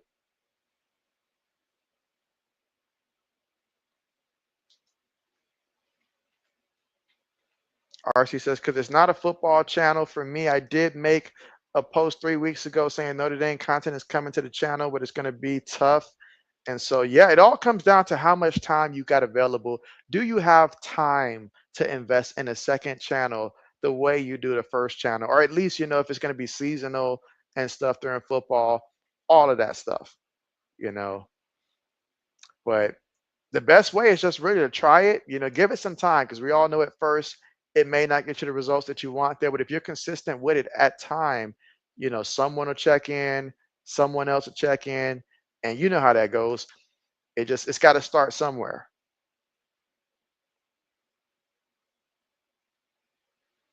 Let's see. Sam says, "Hey JB, your second channel name is," and so I haven't created the second channel yet because I still haven't created the content to put up there yet. But I will certainly, make like a big post once I do have that second channel up there. Because I'll probably utilize that and use Twitch a lot more for that one also. So it'll be like both on YouTube and Twitch when I do that one. But yeah, JB's got some big things working, some big things I'm working on. Has anybody ever heard of Scribbler AI or ever used Scribbler AI? Because that's like a great way if you ever like to write stories or write books or you like enjoy reading and you want to create your own story. That's probably one of the easiest ways to do it is to use Scribbler AI. You tell it whatever information you have, the more details you have, the more specific it can be, and it can help you flush out those ideas, create future storylines, all that stuff. So JB's been experimenting with a ton of different AI tools. So let's see. Lefty says, back to work so late. Absolutely, Lefty. Thanks for coming through, man. It's great to see you. Great to see you. All right. Oh, what a return here for Carolina. Oh, goes out of bounds. There is a flag. There is a flag, but I like the effort that I saw right there. And I'll say this. I'll say this. The new kickoff, I know it took a little while to get used to the kickoff format and stuff, but I like it because now we see an opportunity, especially this year so far in the preseason, for guys to, really take advantage of it. And hey, you never know. It could be a big time play.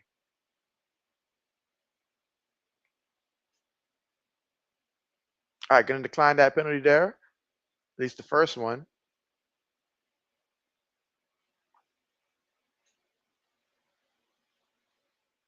Let's see. RC says, JB, do you know I coined the phrase three-team dream?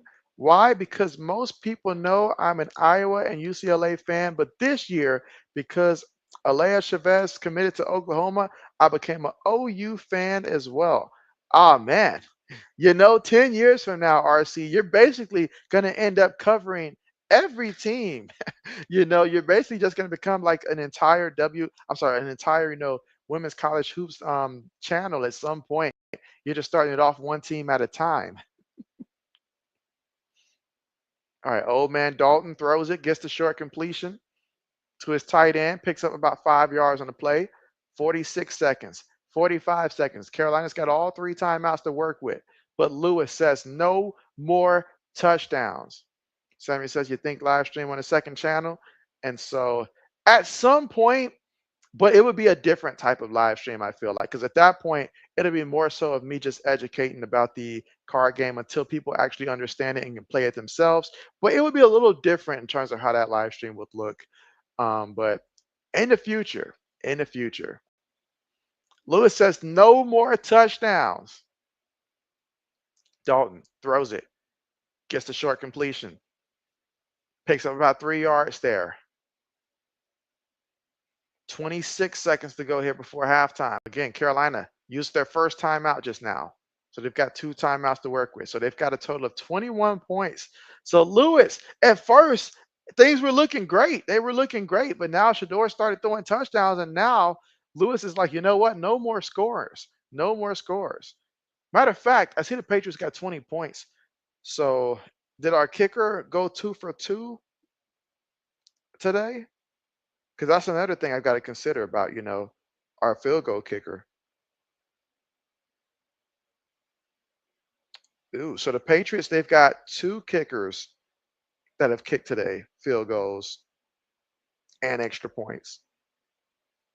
We got a kicker named Romo, and then not to mention the kicker that we drafted from Miami, Andy Barragales.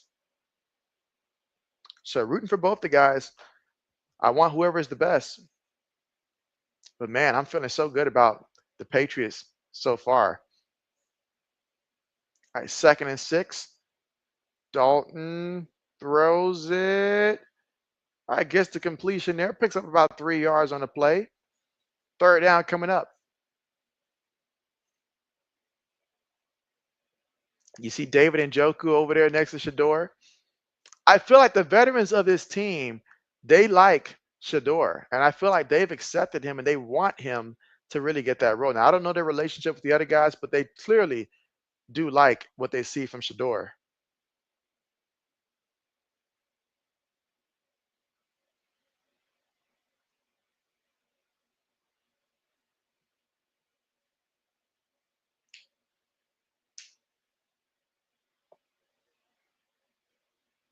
But man, imagine, would that not be the talk of the town if Shedeur actually got his shot here in Cleveland and actually just, help this offense? Because the defense has been great for so long, and Nick Chubb did everything he could for this organization throughout his time in Cleveland to just be that offensive force for them consistently.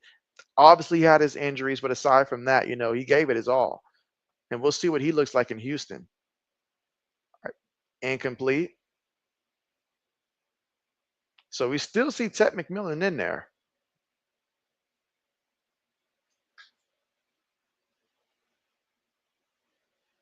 All right, so that's going to bring up 4th down.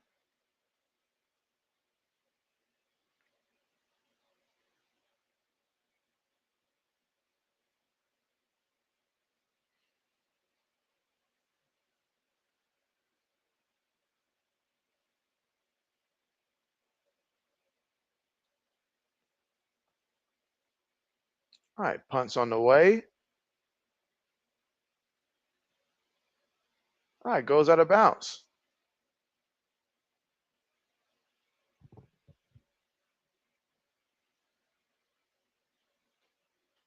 Well, Lewis, you got to feel better about that one.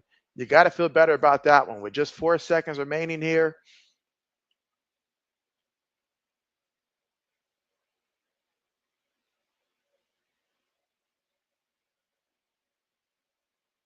All right, RC says, JB, someone told me if I put on white eggshell paint on my face, I would have Hawkeye subs.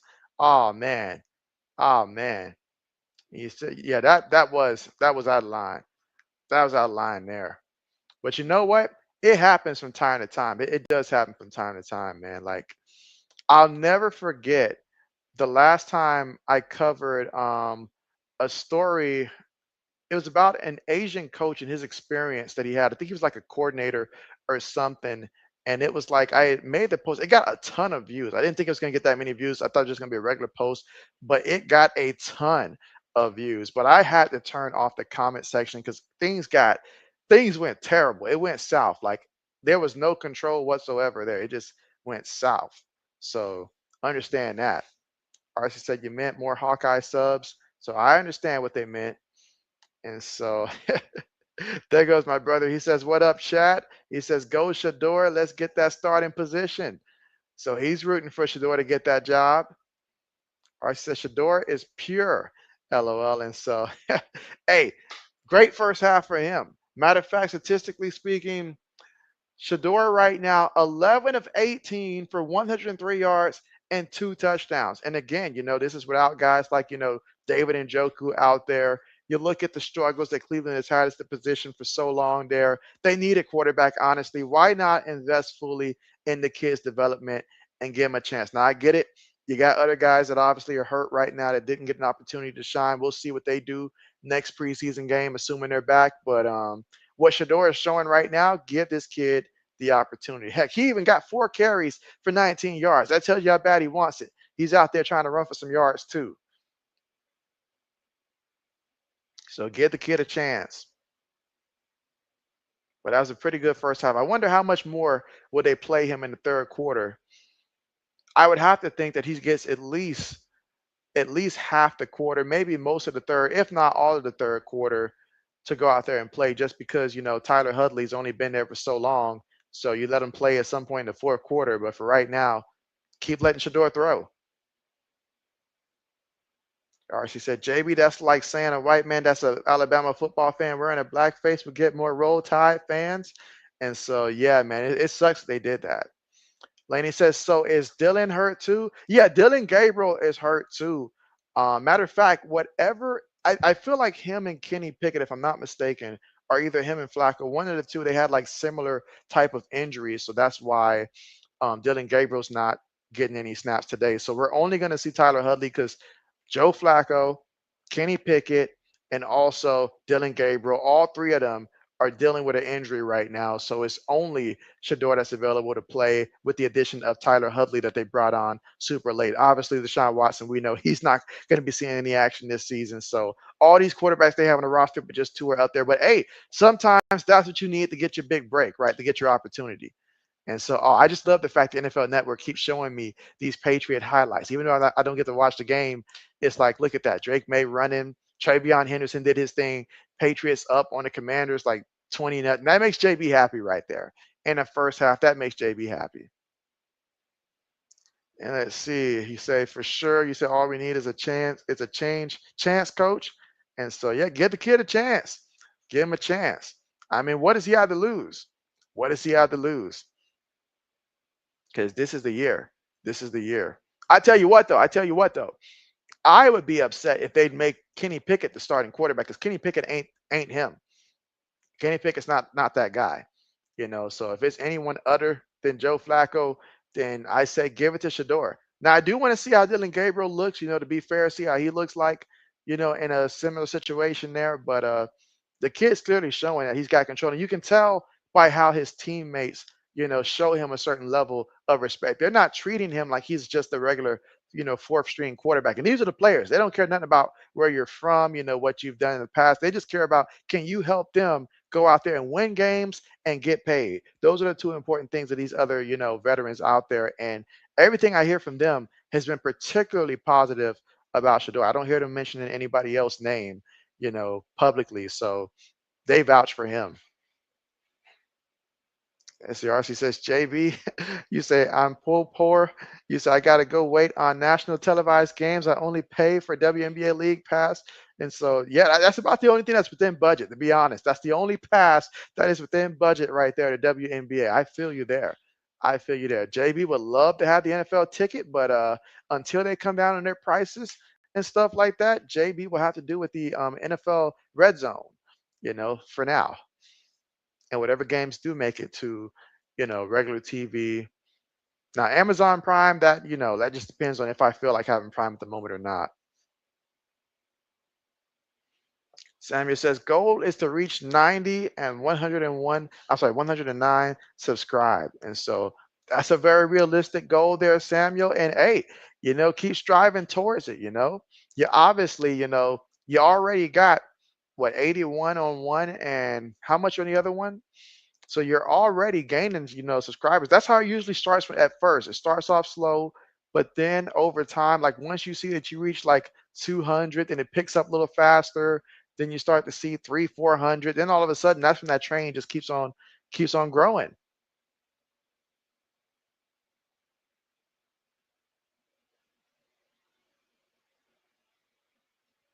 My boy Travion Henderson. I mean, if he's gonna make plays like that, then shoot. I already know Braden's gonna try to take him on his fantasy team. I already know that. I'm always drafting close to Braden for some reason. Every year, it's like our seasons are close, and it's like, uh, but I know Braden's going to try to take him.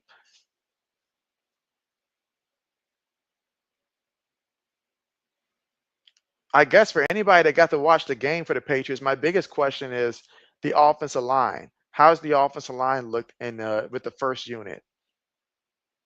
Because if they looked okay, then I'm really happy. Because that's my biggest question mark. How good is the offensive line really going to be?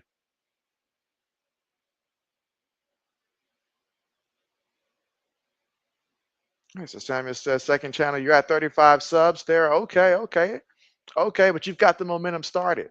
You've got the momentum started.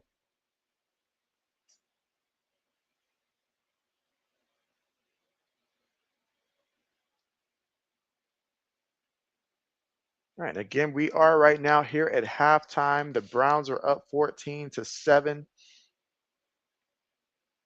We saw Shador throw 2 touchdown passes. So again, if you took the over on his player props for touchdown passes, you cashed in on that one. He's got 103 yards. So depending on when you played Shador Sanders' lines, I know yesterday it was about 120, 123 yards passing. He's pretty close to that. As long as he gets to play in the third quarter, I feel like he'll go over that. Then they jumped the line up to about 143, I think, for his player props. So depending on when you took his line, if you took the over, you might feel a little bit more confident, just depending. But I feel like if they play him long enough, he'll get those yards easy, easy.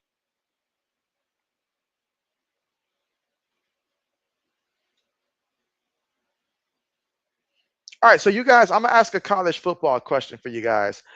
So give me your top 3 quarterbacks for college football in order of the top 3 that's returning for this year. Your top 3 quarterbacks for this upcoming season. So even if you project that they're going to be a top 3 quarterback, you can go ahead and include them in that list. So it doesn't have to be statistically speaking, but your top 3 quarterbacks coming into this season for college football. I know a lot of people are high on Drew Alar for Penn State. Some even think that this will be the year that Penn State actually gets past those ghosts of not being able to, I mean, because Penn State had a tremendous season last year, but even so, it was a typical Penn State season just from the fact that you still lost to Ohio State. Sammy says live stream start 50 subscribers. Okay, okay. Okay, that's right. That's right. Once you reach 50, that's right. I keep forgetting what number it is, but once you get 50, then they let you go live.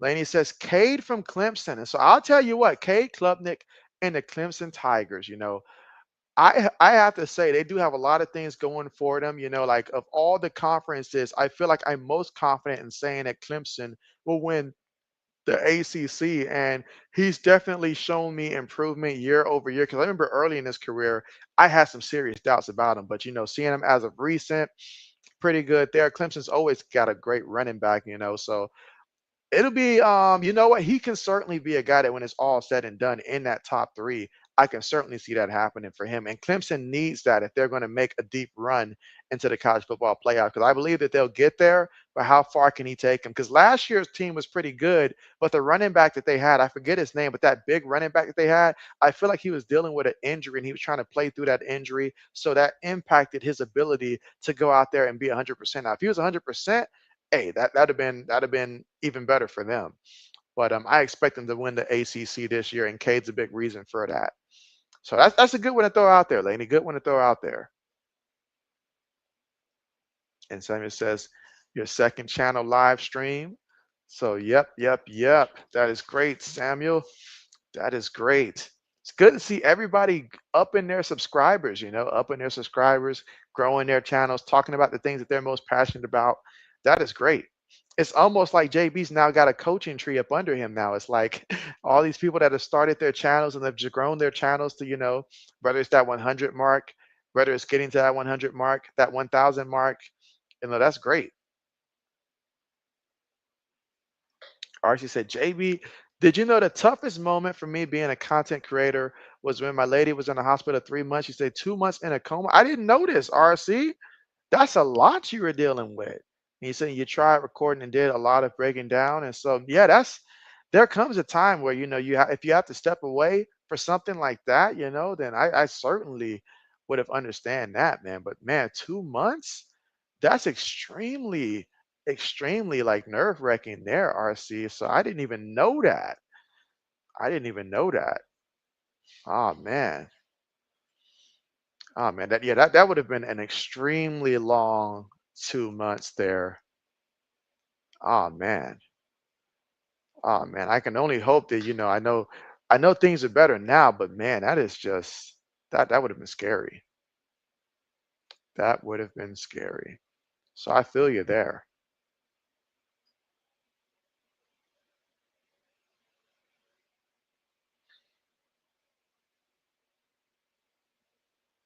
All right, we're getting ready for the second half here coming up shortly.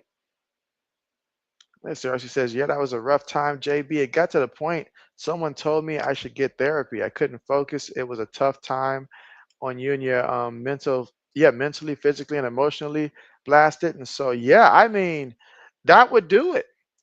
That would do it. I mean, anyone that can, just overlook that would not be human. So it does something to you, because that's, someone that you clearly care about a lot, and for them to be in a place where it's like that helplessness, right? That there's nothing that you can really do.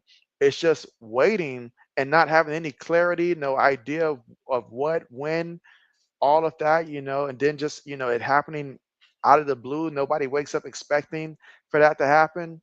And so much uncertainty. So I certainly understand that, So yeah, JB understands because JB's quick. The moment that things get tough like that, then JB will drop a post and be like, hey, I'll see y'all when I see y'all. Normally, I'll try to aim for a time to come back, and then it's like, you know what? I'm still not ready. So you got to take time when you need time for sure. For sure.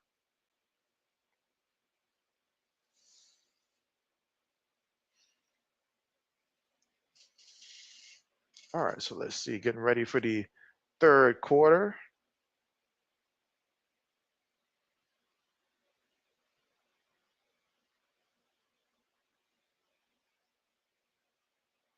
All right, let me see. So anybody watching the Detroit and Falcons game? Let's see. Has Hendon Hooker played yet in that game? Or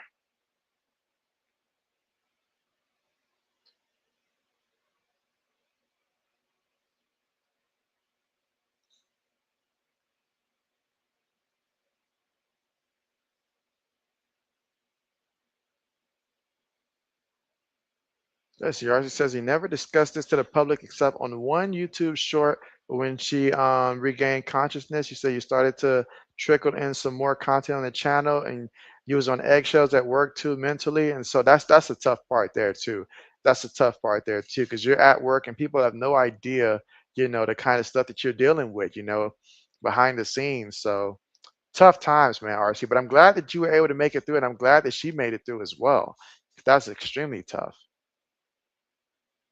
Samuel says his aunt passed away in April of 2025. Sorry to hear that there, Samuel. Oh man, like that's real tough to deal with. That's real tough to deal with right there. So I'm sorry to hear that, Samuel.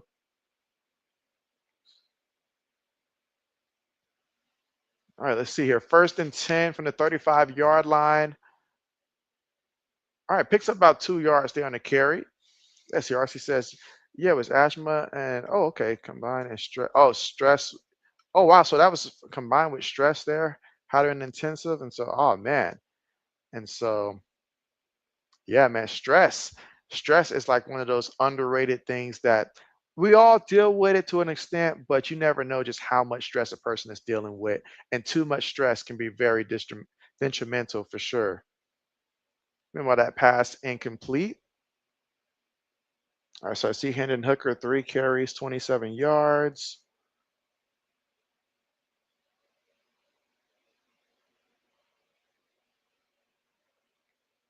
All right, let's see. All right, she says, Samuel, sorry, bro. And so, yeah, sorry to hear that. You said it was May or April. And so, oh man, Samuel. Yeah, JB didn't know about that as well, man, but sorry to hear that. And you say your aunt's name was Faye Wilkerson.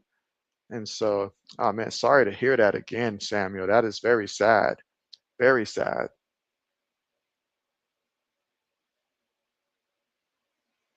Right, and just like that, I see Andy Dalton still out there quarterbacking, but it's 4th down here. So Carolina will punt the ball to Cleveland. And Shador looks like he's getting ready for another series out there.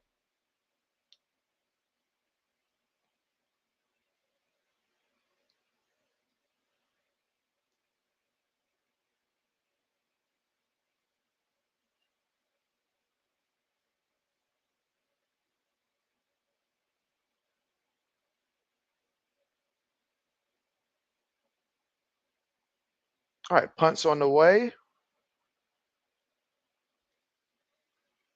All right, gets the return from the 11-yard line. Oh, look at this return. Oh, and he's tripped up at about the 42-yard line, barely tripped him up. And that's one that he's like, oh, I was so close.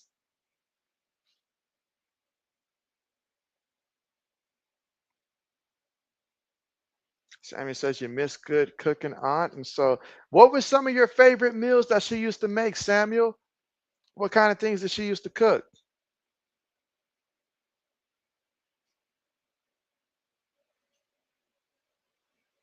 Yeah, let us know. What some things that she used to make that you love to eat. Narcy says case was really bad for a asthma patient, JB, and the stress was messing up her blood pressure too. It was a tough time for us. And so, yeah, that combined there. Oh man. Yeah, that's a lot. That's a lot, RC. And the body can only tolerate but so much. And so, yeah, I totally understand that.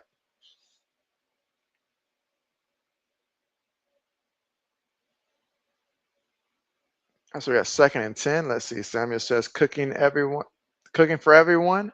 Okay, that's great. Lewis says, almost chipped him yourself. You didn't pull a Mike Tomlin, Lewis, did you? Pull a Mike Tomlin, go out there and stop him yourself. Any means necessary. All right, from the 42, gives it to the back here, and the back, Marshall picks up a couple yards here. So we got a 3rd down here. Browns are up 14-7 here in the 3rd quarter, 13 minutes, 52 seconds to go. Samuel said, Lewis said he almost chipped him himself. Whatever it takes.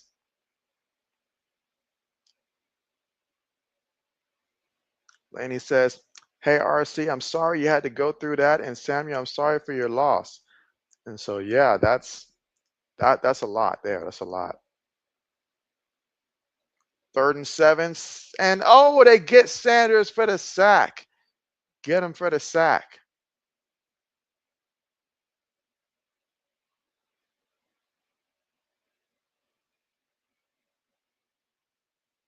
And you can tell by Sanders' reaction, he was looking for the receiver to do something.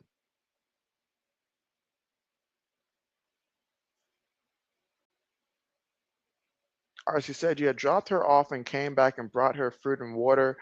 and a book in the waiting and read a book in the waiting room at the hospital waiting area.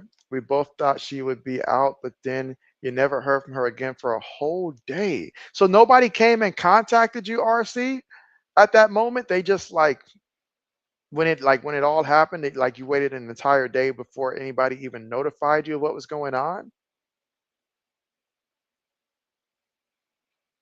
Samuel says, "Thank you, Laney."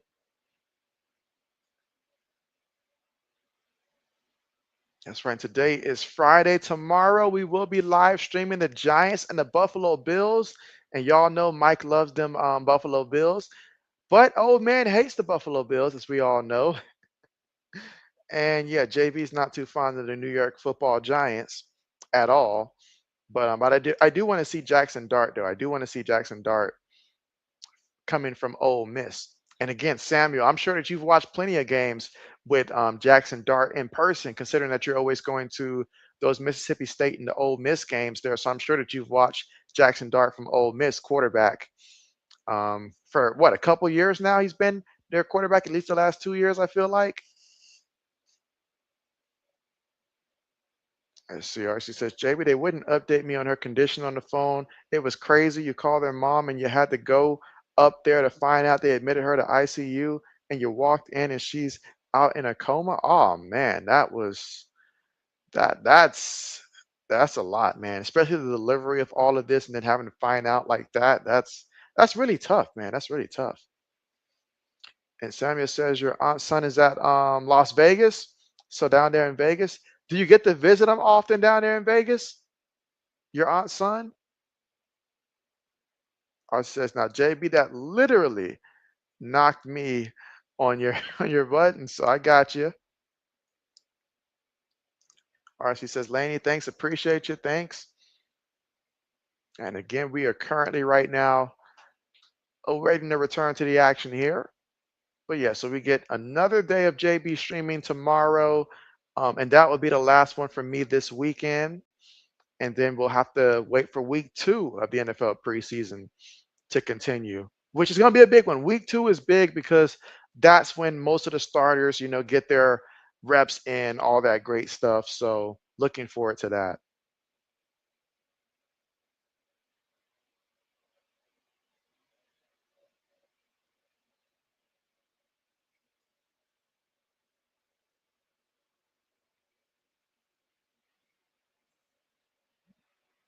Well, I can thank Natasha Cloud for messing up my pick 4.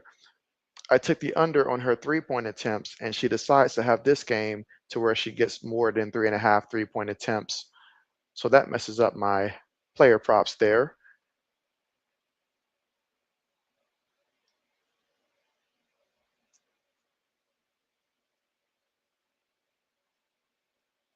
All right, Samuel says, I'm not son. And then RC says, I was there almost every day after work, before work, on off days, on time, on time off days. I was there. Most of the doctors knew me on a first name basis. And so that's great commitment there. Great commitment there. And I certainly understand that. Every moment you got to be there. All right, so now we got ourselves here at a 3rd and 1 situation here.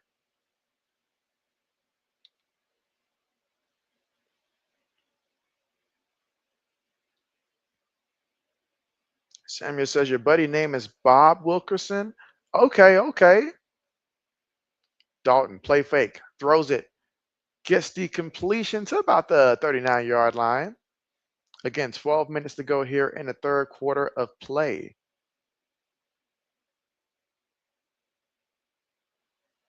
Or she says, JB, when they discharged her after nearly 3 months, she had to then spend like 3.5 weeks at physical therapy spot, about 33 minutes away from you there. And so, oh man, 3.5 weeks there just to get back to it, just to get back to the regular routine. Sam says your buddy work at the school in Las Vegas. And so, okay, okay, okay. All right, receiver goes in motion. Browns are bringing pressure here. Dalton throws it, gets it to the receiver, goes down there, loses about a yard or two, and that was Jimmy Horn Jr.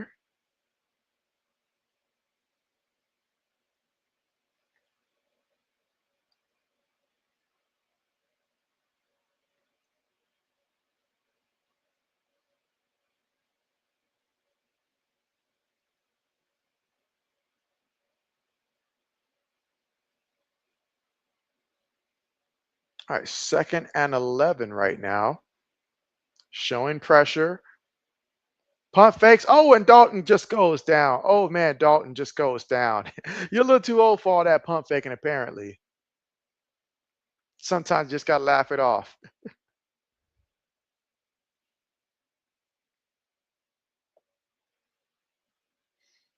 And so, yeah, Samuel, yeah. I know me and Braden talked about that, like, I think the first stream I was back. So, yeah, but yeah, that was, quite a few people passed away during that time frame there. But yeah, that was, big news there, age 71. Yeah, that was big time news. All right, so just a short pass there to get some yards. 4th down coming up. Again, 10 minutes to go here in the 3rd quarter of play. And Lewis likes what he sees. He likes what he sees. All right, let's see.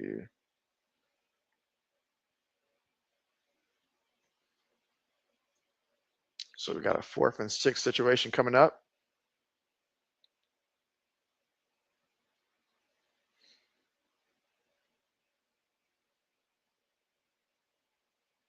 All right, punts the ball.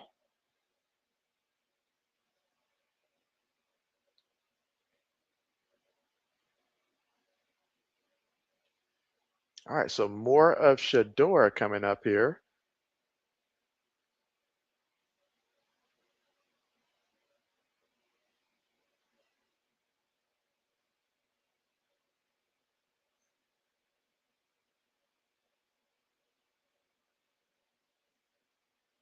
All right, let's see.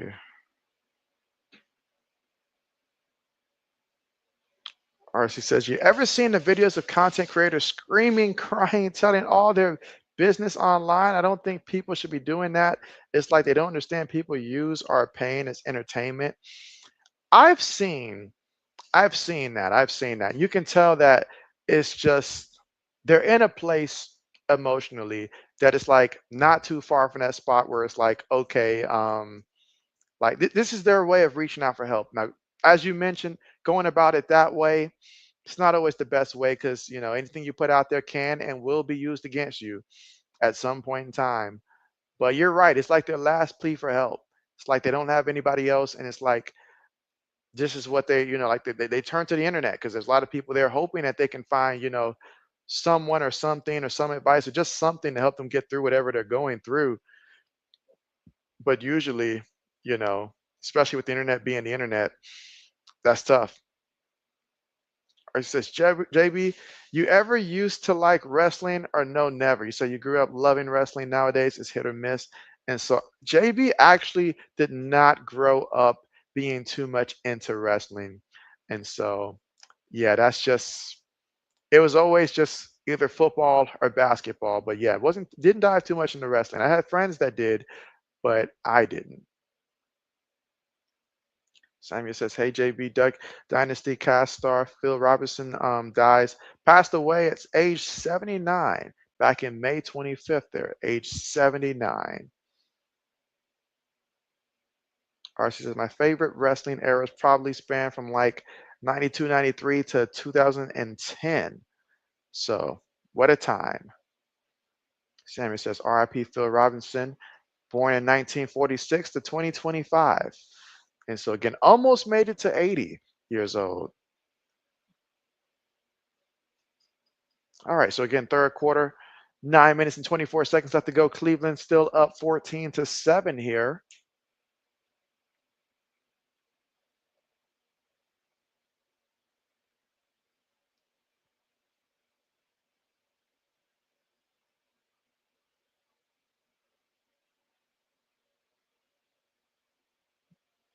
All right, a penalty here.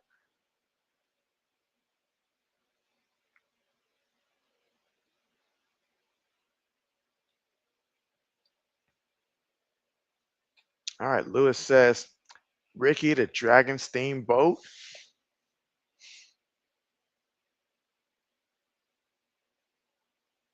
All right, again, these Cleveland fans having something to cheer for here. 1st and 15. Two receivers bottom of the screen here, one tight end top of the formation. It's a run play. Off the right side, Marshall with another carry. Marshall picks up about a yard.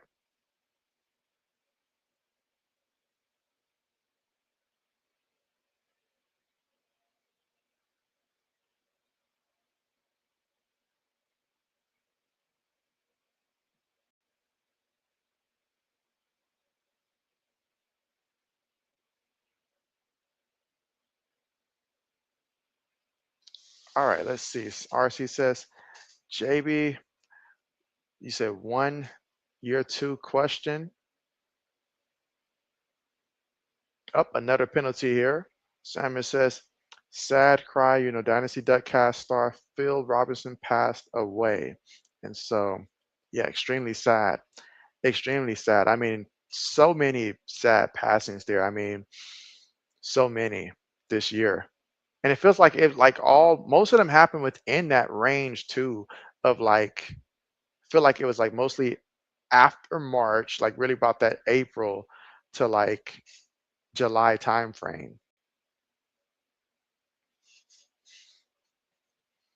All right, so 2nd and 18. If the Browns can clean up this a little bit better here, Shador feeling the pressure. Shador throws it a little low there, incomplete. Incomplete. 3rd and 18 coming up.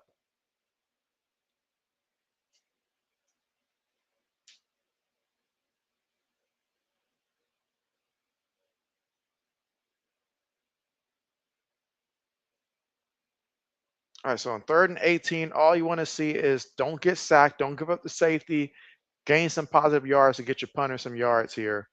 So let's see what they do here. Again, third quarter, 8 minutes and 31 seconds to go. Shador throws it, gets to completion, gets to about the 10-yard line, does give your special team a little bit more room to work with.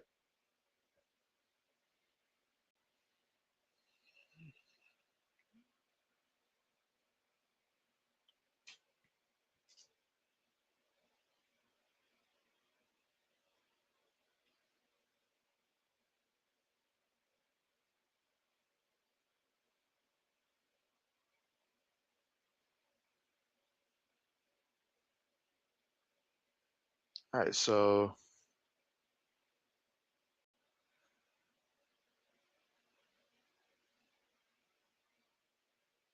all right, got a penalty here. Still 4th down.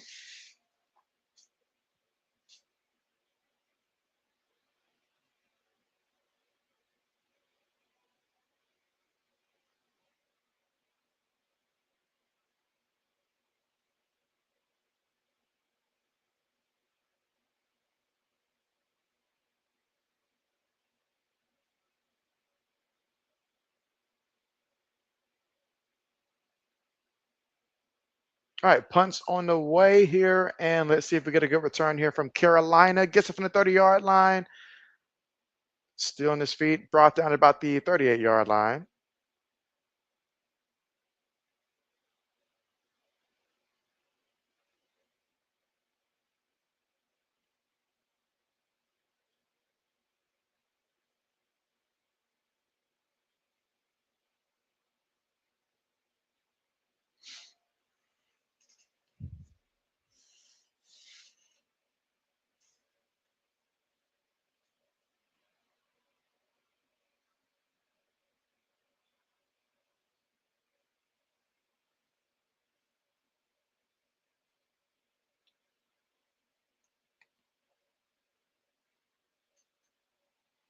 All right, let's see.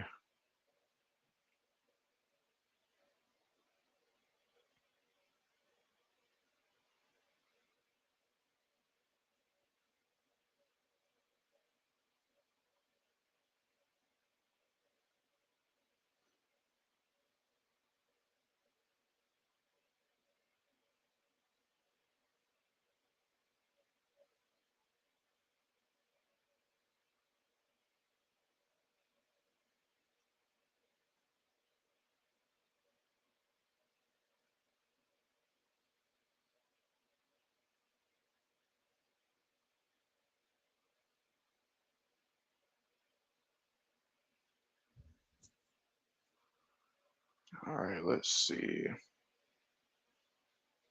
And again, we're at the commercial here. And just a reminder that JB will be going live again tomorrow. And that's going to be the Buffalo Bills versus the New York Football Giants, 12 o'clock Eastern Time, 11 o'clock Central Time tomorrow.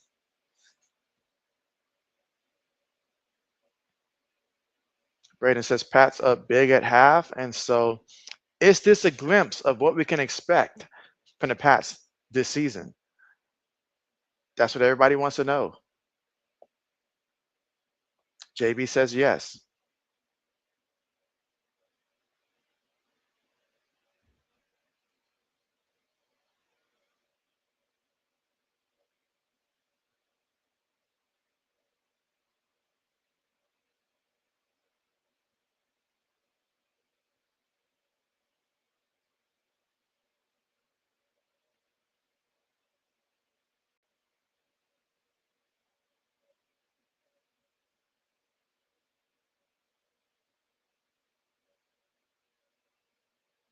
All right, so here we go. 1st and 10 here in the third quarter, 7 minutes and 44 seconds to go right now. And Dalton's still in there, play fake, looking, throws this one in. Ooh, throwing an interception. Wrong team, wrong team. So intercepted, okay. And Andy Dalton's like, yeah, my bad. And Lewis is like, more punts. He's like, listen to me, more punts. It's like, you can't go wrong with that.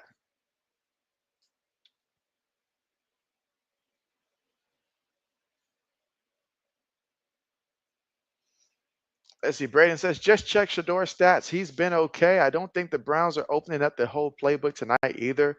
And so, yeah, absolutely. Absolutely. It's just about doing the little things correct here. Because obviously that, obviously all the starters aren't in there, but it's just about him looking comfortable and going through his role. Play fake. Sanders throws it, completed. Okay. And that's gonna be a first down. Okay, about 12 yards there on the play. Okay. Braden says, when will you bet the over, Lewis? He's like, let him know, when are you going to bet the over? That's a good question.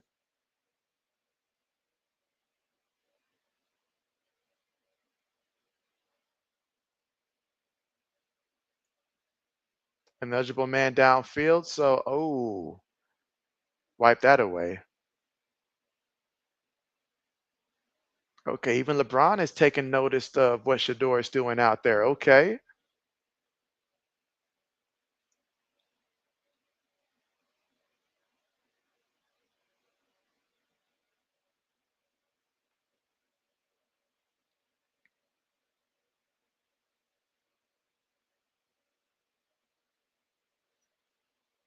All right, 1st and 15. Play fake.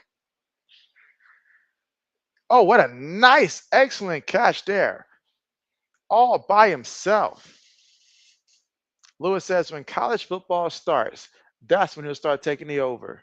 Until then, he says he is going to continue to take the under. But that's big time. Big time pass right there. Matter of fact, let's see how many yards does that put him at now. And that was the Bates, by the way. So Shador, 136 yards passing. So if you took the over on his passing, but you got to it late, then you probably still need about another 15 yards to go over. Excellent run there by, let's see, Marshall again on the carry. Marshall is getting his stuff. Samuel says, hey, you, JB is moving. And so not quite yet, not quite yet, but in the future.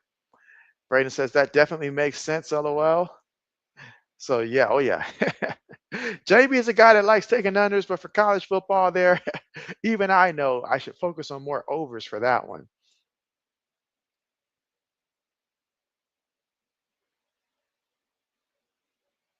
All right, gives it to the back here in the back. Just gonna pick up a couple yards here, but yeah, that makes a lot of sense. That makes a lot of sense.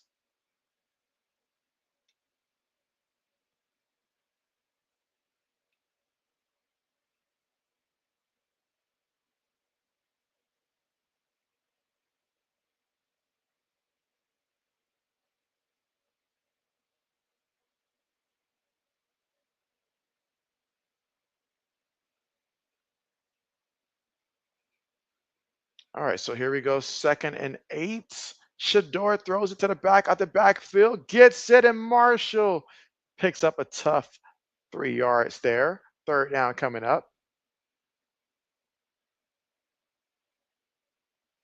All right, so Samuel says he's going to be moving next year's house for rent. Okay, bet, bet, bet, bet.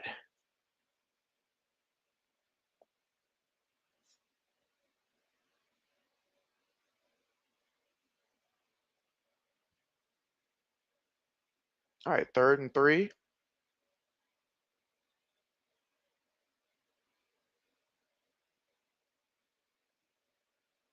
And picks up about a yard on the play.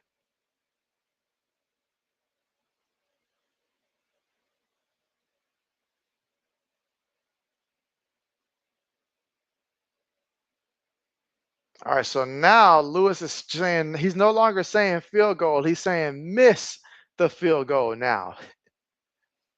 But you know what? They're going to do one more solid than that. They're going to go for it. 4th and 2. Samuel says, I think, don't know Louisiana, Mississippi, or Tennessee. Well, I guess which one do you have, I guess, the most family and friends at? Louisiana, Mississippi, or Tennessee? All right, and then the end around a easy touchdown there. And I mean an easy one. So once again, Lewis is going to come down to another game that you're going to have to stress this one out.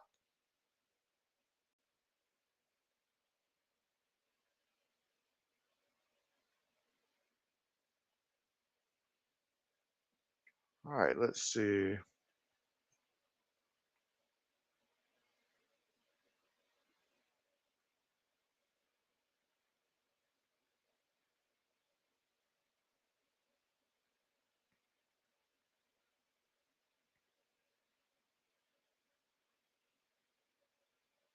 And the kick, extra point, I should say, is good. All right, 21-7. Cleveland on top right now. And Lewis says, once again, no defense. He's like, what is going on here? No defense whatsoever. And that is what Lewis is thinking about right now. How many games did you say last year, Lewis, that you lost before you started winning and got on that win streak? And so at least we know as a community, don't trail Lewis in the preseason. Wait till we get to the regular season. That's where he makes his money. Because Lewis is always on vacations and everything, but that's where he makes his money.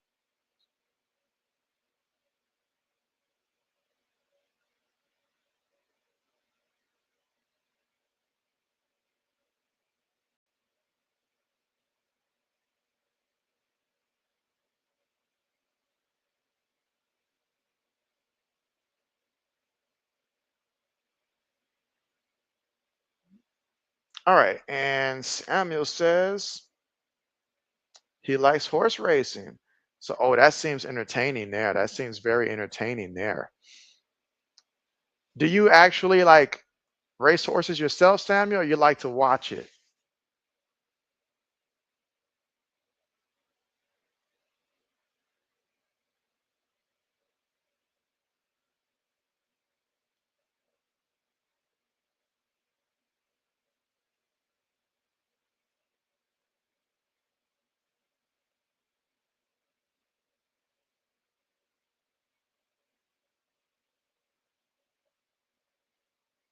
All right, let's see.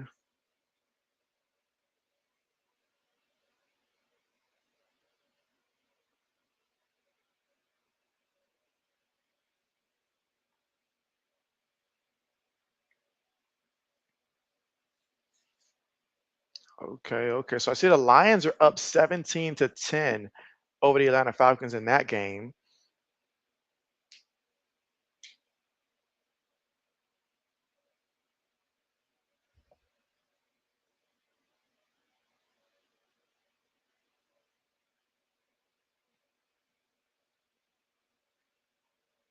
Braden, remind me, Braden, what was your record for last year's fantasy football season last year? All right, and Samuel says you like watching the horse racing. Okay, okay. Okay, yeah, that's nice. That's nice.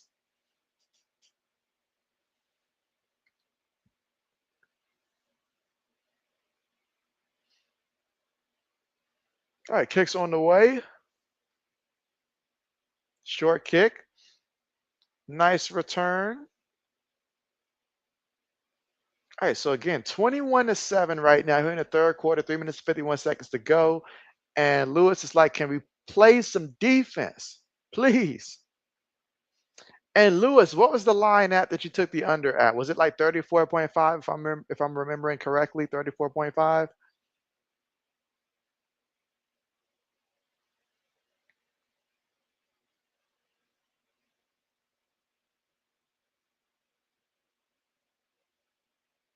All right, Dalton up under center, one back in the backfield. I'm sorry, not Dalton. Who is quarterbacking right now?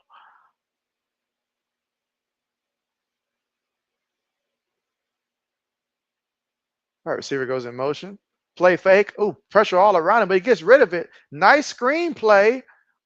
And look at that. The big man in front of him just continuing to push the guys back, and you got a first down. Excellent play call that time because the pressure was coming. He did a good job there getting that ball off there to his guy.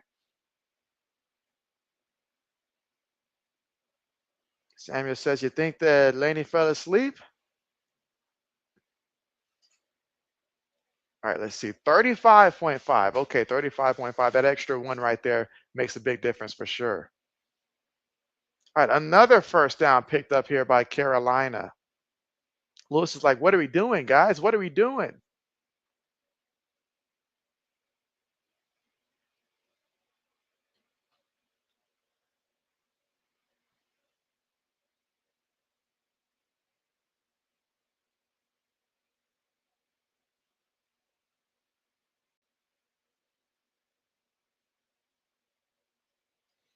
All right, and RC back in the building says, JB, I'm back, boss. What up? And so, oh yeah, JB's just here watching Carolina right now move the ball, but for Lewis's sake here, we need them to not score. All right. Oh, deep pass here. Oh, incomplete, incomplete, incomplete. And is that Jake Plummer in there quarterbacking? Or what's his name? What is his name? Let me see. Like Jake Plummer's son. I'm not sure if he has the same. Yeah, Jack Plummer. That's right. I'm thinking Jack Plummer. Jack Plummer, the son of Jake Plummer. Oh man, Jake Plummer gave JB lots of fits back in the day when Jake was the quarterback for the Denver Broncos. Matter of fact, Jake Plummer was the first quarterback to beat Tom Brady in a playoff game in the NFL. He did so with the Denver Broncos. All right. Oh, beautiful pass. Well, it would have been beautiful if it connected, but it was there. It was there. And that's one that he wants back. That's one that he wants back, but you don't get that back. All right, let's see. RC says the Lynx and Mystics game going down to the wire. 74 to 72 minutes to go. Bet. RC said, JB, we have a family barbecue tomorrow. Is JB invited to the barbecue? That's the question. Samuel says NFL preseason game week 1 and 4. Laney says no, eating some Swiss rolls. Oh, nice, nice. RC says I'm introverted, but I'll manage, I suppose.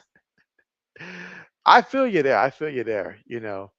There are situations where JB's very introverted as well. But at the same time, everything that JB does, whether it's, live streaming, whether it's, the job I do, all that stuff, is for like extroverted people. So I manage. I manage. I guess I'm a hybrid. Simon says NFL games start on September 2025. That's why we are ready for September. We are ready for September. So many NFL games, so many matchups, so many things to look forward to. JB's excited. All right, it's a fourth down, and Carolina's going for it here.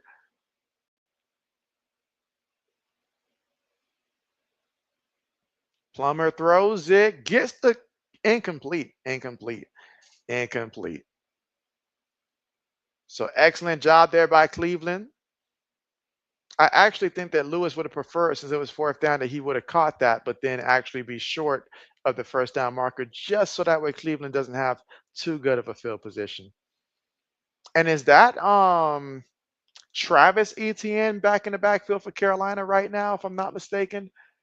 Yeah, yeah. No, Trevor. I'm sorry, Trevor Etienne. The brother of Travis Etienne, Trevor Etienne.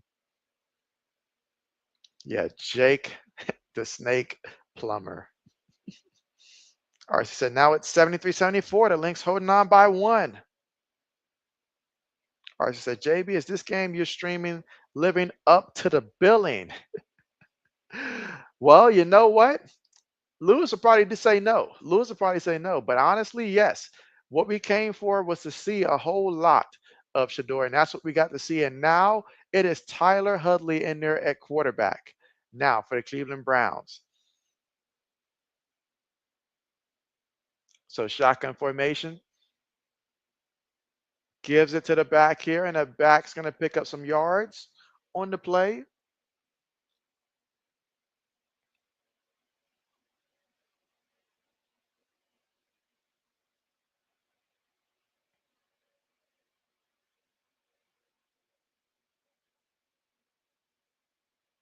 Samuel says Washington versus New England game 27-3 in the third quarter.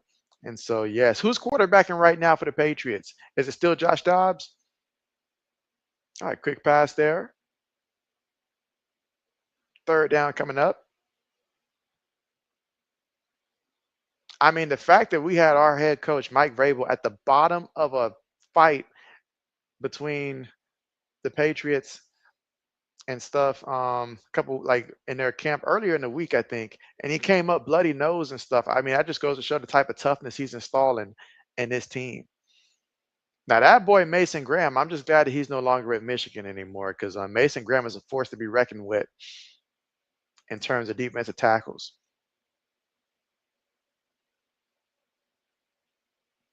All right, so we got a 3rd and 1.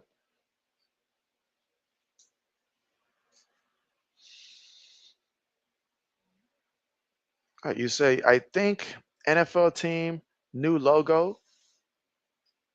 You know what? That gets me thinking. If the NFL were to expand and add some more expansion teams, in which I'm pretty sure in the future they would love to do that, how many teams would you like to see them add? And what locations would you like to see those new NFL teams be located at? Let JB know in the chat. Again, if the NFL were to expand, what teams, what locations and cities would you guys like to see get considered for new NFL expansion teams? And how many expansion teams would you like to see take place?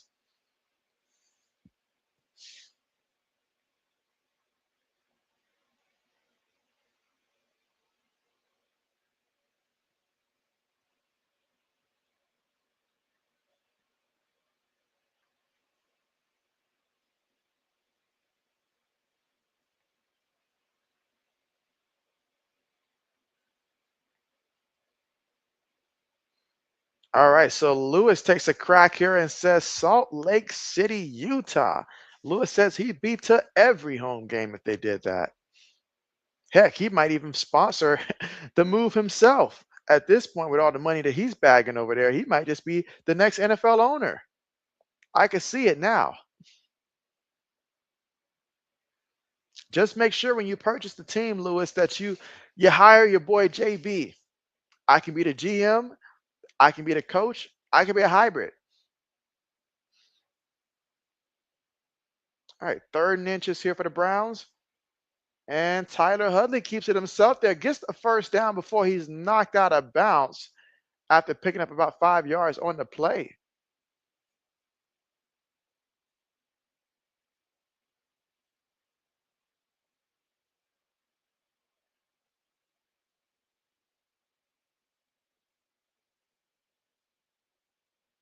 And Samuel says New Orleans Saints new logo for a play home in New Orleans, Louisiana. So they got a new logo for one of their home games. Okay. And right now, this clock cannot move fast enough for Lewis right now. Still 29 seconds to go in this game. Hudley throws one up there, incomplete. Incomplete. Didn't Tyler Huntley start a couple games for the Miami Dolphins the year that Tua had missed some games with a concussion, if I'm not mistaken, like 2 years ago? There is a penalty.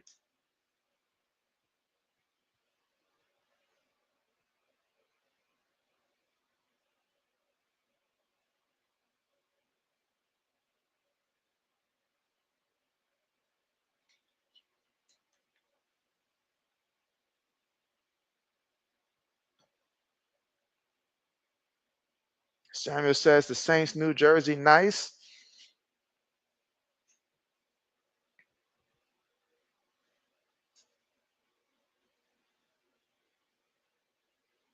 Hudley throws it, gets the completion here, and fights to about the 14-yard line.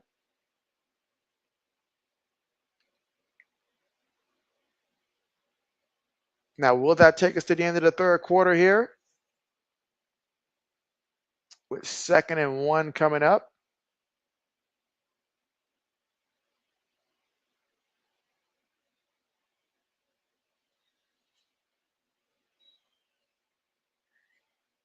And that's the end of the third quarter. Again, the Browns leading right now 21-7 in this one.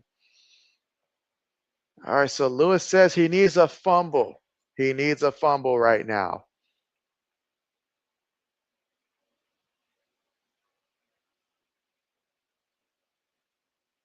Oh man, Billy Houghton passed away. Spent 12 years in the league with the Packers, Browns, and Cowboys.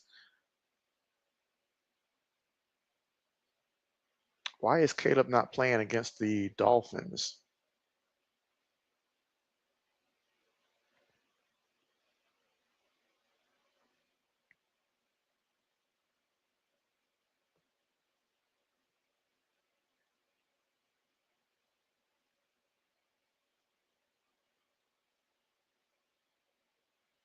RC says, JB, I've been facing depression since.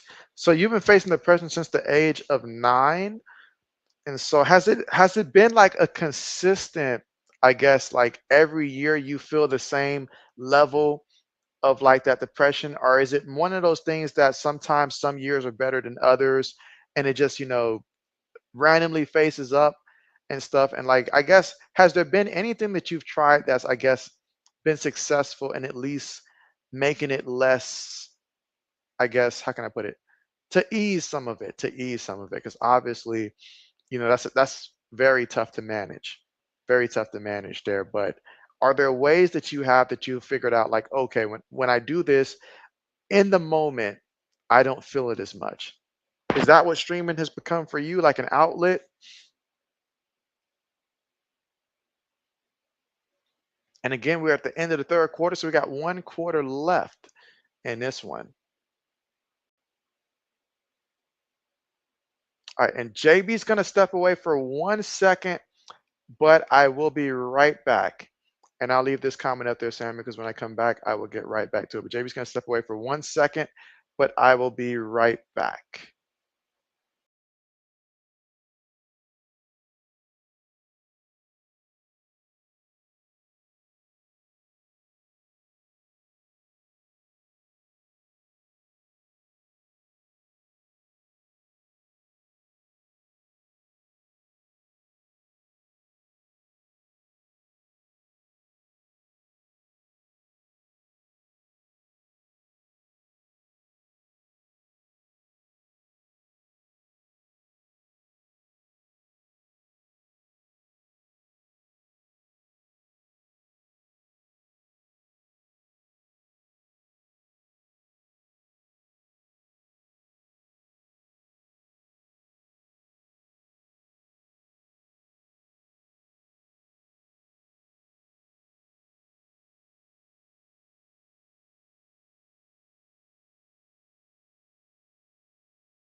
All right, JB is back. So let's see, what did I miss? Oh, and Cleveland knocking on the door. Oh man, Lewis, what are you gonna do? You've got to stop this, Lewis. Let's see. Samuel says, I wish the NBA game halftime making half court shots, but they increase more money, increasingly more money. Well, how much do they typically pay out for a half court shot? I don't even know how much they currently do for those. Let's see. Archie says sometimes it's tucked away, sometimes it's in the forefront, sometimes medge works, sometimes you need full control. Sometimes it's darker than other days. The trick is to keep coming back no matter what. That is indeed the trick. Oh man, and so I'm gonna say that Lewis might have been in on that tackle, guys, but big time play there to stop him. So at 4th and 3 coming up, Hudley clearly wants to go for it, but Cleveland's like, no, that's what we have the kicker here for. So Hopkins is going to go out there, and RC says, the world is a dark place. It's too many throwing a towel in. We have to keep grinding and pushing. Giving up doesn't help. And so that is true. That is true. The world as we know it, it can be a dark place. It can be a dark place, but that's why, especially JB Nation, we try to be the light in the dark, and just always remember you never know the battle that somebody else is going through. We all come here as an escape, no matter what we've got going on in our personal lives and stuff or what's taking place around the world. We always come, and whether it's here or, now that you guys have your channels, booming and stuff like that, whatever it is, it's a safe place.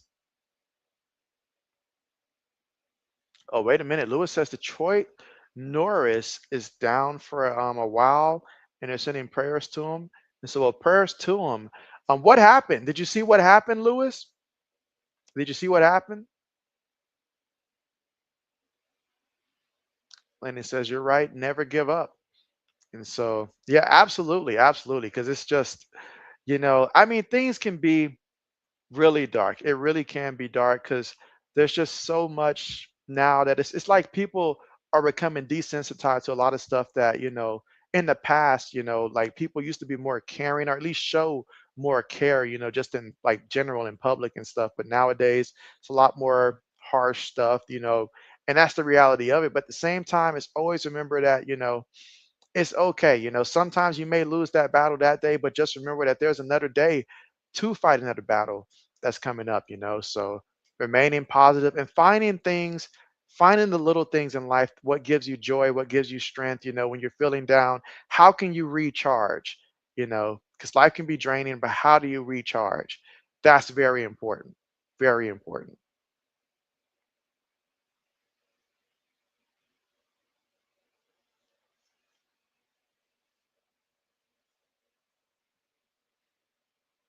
All right, so Samuel says that he wished that fans making half court shots, that they would increase the money that you win to where it's like 2,500. Hey, JB will be out there every game shooting for it. 4,680. Okay, 5,000, and then the big one, the million. Hey, put JB out for that one. Put JB out there for that one. Shoot, I'll become Steph Curry for a day if it means that I can get paid like that for sure.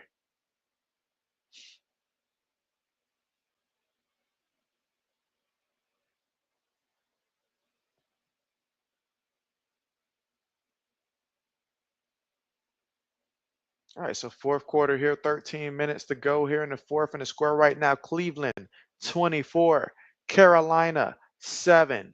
And Lewis is saying, just run the football, guys. Just run it. Run it like a Chris Brown song in the early 2000s. Just run it.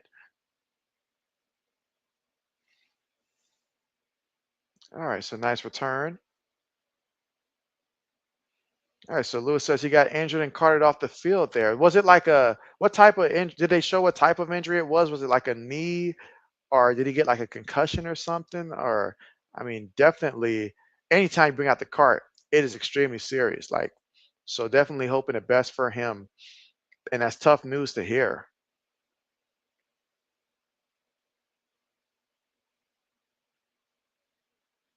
All right, so they got the interview going on there with Shador on the sideline. All right, pass completed to about the 34-yard line.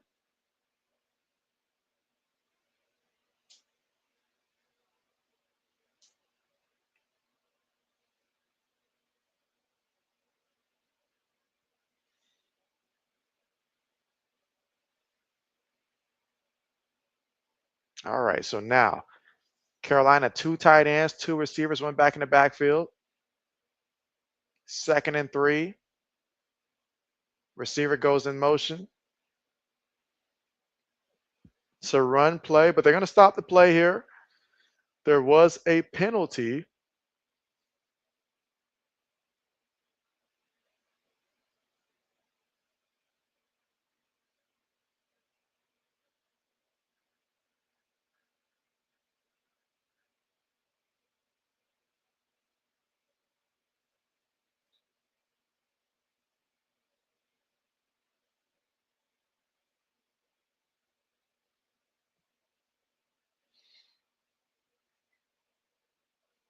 I'm looking at 74 on the sideline. Jenkins, I mean, he's got a lot of work to do. A lot of work to do if he's going to contribute to protecting the quarterback.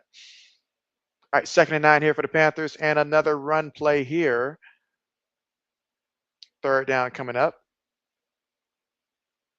If they can just keep this score as it is for another like 6, 7, 8 minutes, then I think both teams are just focused on just running out this clock.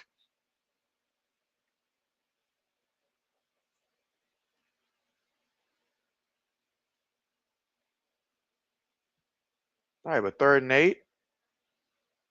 And Plummer got sacked on the play.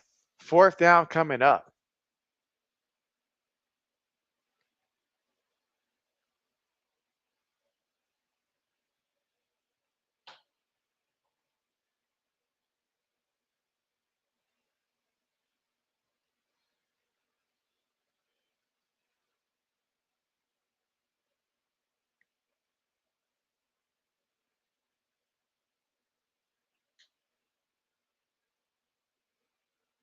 All right, so we got a 4th and 16 situation here. Again, Cleveland up 24-7. All right, so Lewis with the update says, I think a head injury, had no movement, only his eyes were moving. Oh, wow. That is extremely scary there. Oh, wow. Well, definitely prayers to him. And again, that was Norris for Detroit that Lewis is referencing his injury and stuff to where only his eyes are moving.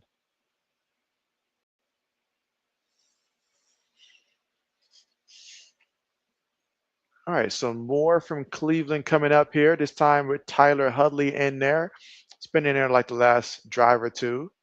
But Shador had a day. He had a day. He finished with 14 out of 23 for 138 yards passing, 2 touchdowns, no interceptions. He was sacked twice in that one. He also had 4 carries for 19 yards as well, including his longest rush being of 10 yards. So that was Shador's night. So if you took the over on his passing player prop, if you waited to the last couple hours to do it and they bumped the lines like 140, then you just missed out. But hey, that's why you make the plays earlier, catch the line, because it was as low as 120 I seen yesterday. So depending on when you took it, you're either happy or sad that he that he didn't get it. RC says, what happened to see? Is he deep? Is he in deep trouble, JB? And so, hey, I mean, you said what happened to C? Is he in deep trouble? JB's tripping here. All right, Laney says prayers. And so, yes, again, that was for Norris for the Detroit Lions. They're carted off the field. And the fact that only his eyes was moving, extremely concerning.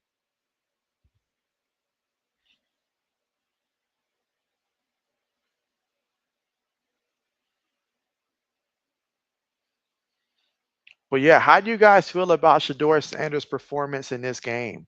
Like, was this the performance that you needed to see? Because obviously we know it's not a perfect thing as a preseason. Players are going in, going out. These aren't, the first unit guys, but still, We saw a lot of good things out there, and the results speak for themselves. 2 touchdown passes, no interceptions. No interceptions. Again, if you took his player prop and took the under for interceptions, which is one I should have did, yeah, it paid off. He did not turn the ball over, did not disappoint. So far, Tyler Hudley is 2 of 3 for 14 yards so far in this one.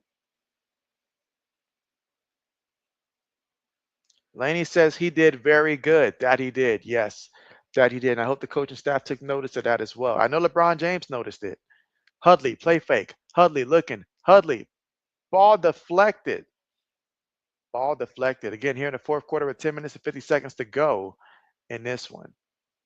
Look at that QBR rating right there of 106.8. I know the players like him. I just wonder how much the coaching staff truly like him. How do the coaching staff truly feels about him at this point? But he's made it hard for them to continue to ignore him and try to downplay him. He's certainly not a fourth string quarterback. That's for sure. Meanwhile, oh, what a nice carry there for the Browns in a first down. Lewis is always saying run the ball, and that's exactly what he means when he says run the ball.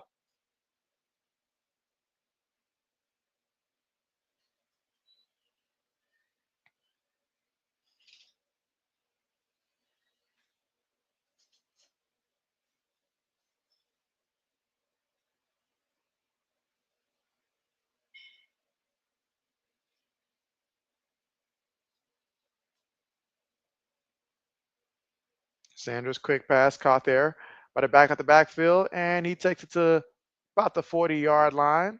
Sorry, not Sanders, Hudley. Been saying Sanders all day. All right, under 10 minutes to go left in the game. Browns up 24-7. Lewis is like, what is up with Carolina's defense?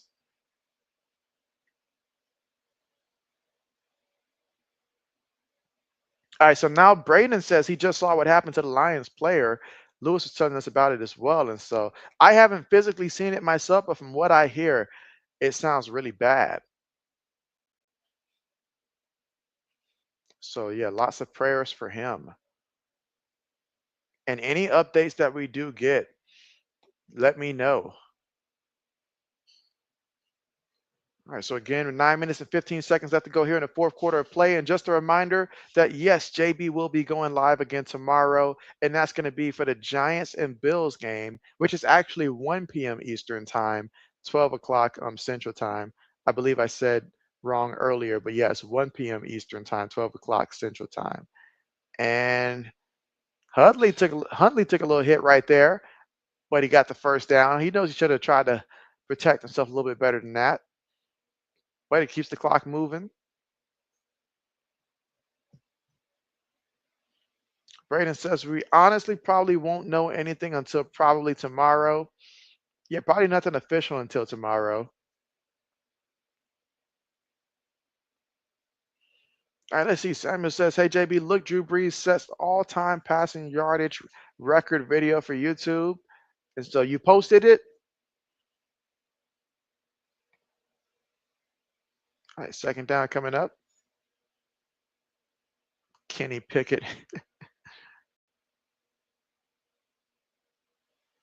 Joe Flacco looks like he should be coaching at this point.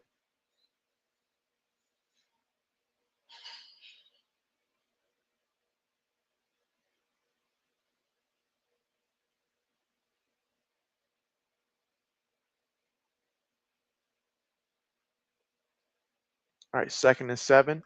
Throws it. All right, gets the catch, but he should be a little shy of that first down marker. I was about to say the name of the guy on that back. I'm about to say, is he from the the UFL? Let me see. I'm trying because I'll know the name when I see it. Trying to see if I can see his name. Who made that catch? Yeah, Canella. I believe Canella is from the UFL. Correct me if I'm wrong, guys, but I feel like Canella was from the UFL. And if you guys happen to notice anybody playing in this game that's from the UFL, call them out. Call them out so we know. because the UFL had a lot of talent, and this would be the stage of the game that we get to see most of those guys at this point. Samuel says, "Oh, you're watching the videos now on YouTube? That's what's up, Samuel. That's what's up." All right, so we got a little third down coming up here, 3rd and inches. And so, yeah, Morris is taking the ambulance with 14:50 to go in the 4th quarter. So the Lions and Falcons game is suspended the rest of the way.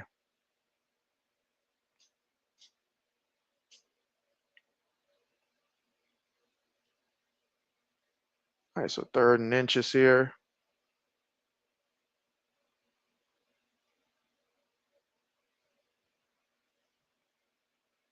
All right, so we got about 7 minutes left in the 4th quarter here. And so in the zone, what's good with you? He says, my guy, welcome back. In the zone, in the building, y'all. What's good with you? What's good with you? And man, who did the Vikings play for their preseason opener?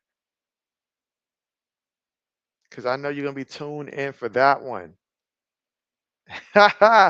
Oh, I bet. You said they've been asking for me. I bet. Oh man. Okay, the Houston Texans. That's what's up. That's what's up. That's what's up. And so you're gonna be going live for that one. Okay. How long do you think that they're gonna play JJ McCarthy? Is he gonna be playing at least a quarter, you think, or at least a couple series? I would have to think to get him ready for the, his first start. Ooh, that's going to be a touchdown for Cleveland. So, Lewis, you took the under again and it messed up again. Oh, man. JB doesn't know what to say at this point. You might want to try to over at this point because these unders are not hitting right now at this point of the preseason. All right, so Enzo says, you hope 1 quarter for real? And so, hey, that 1 quarter, I think 1 quarter for the first game is appropriate. You let them go out there, get a couple series in, not too much there. Save that for the second preseason game, but go in there and just get comfortable. So you say Sanders looked good today. That he did. That he did. That he did. Oh man, Lewis says that missed extra point does him no good. It does him no good. And so thank you, Carolina. But yeah, my man went out there. He threw 2 touchdown passes and stuff. And he did the stuff he was supposed to do. He didn't turn the ball over, anything like that. So I walked away saying Cleveland would be foolish not to move him up on that depth chart. Personally, I'd at least move him to number 2. But hey, if they don't like Flacco that much, then hey, why not give him a chance to compete for it? But what I do know is that Kenny Pickett, he should be on the streets in about a week or two when they do have to chop down, one of these quarterbacks. Him and Hudley both, they can both be on the streets there. Now I don't know how Dylan Gabriel's going to look, but Shador doing what he does tells me that they don't have a need for Kenny Pickett. They don't. Samuel says Drew Brees breaks all-time passing yardage with almost 72,000, almost 72,000. But yeah, it's a lot of passing yards. And so you say NFL record. RC says, Zoe, what up? Yes. And is Zoe coming through here, showing your boy some love.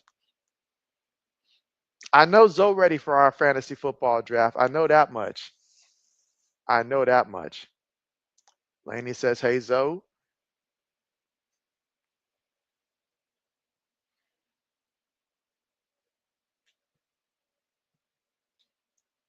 Yeah, JB's been doing a lot of mock drafts as of late to prepare and be ready for that moment because you just get one draft that can make or break your fantasy season.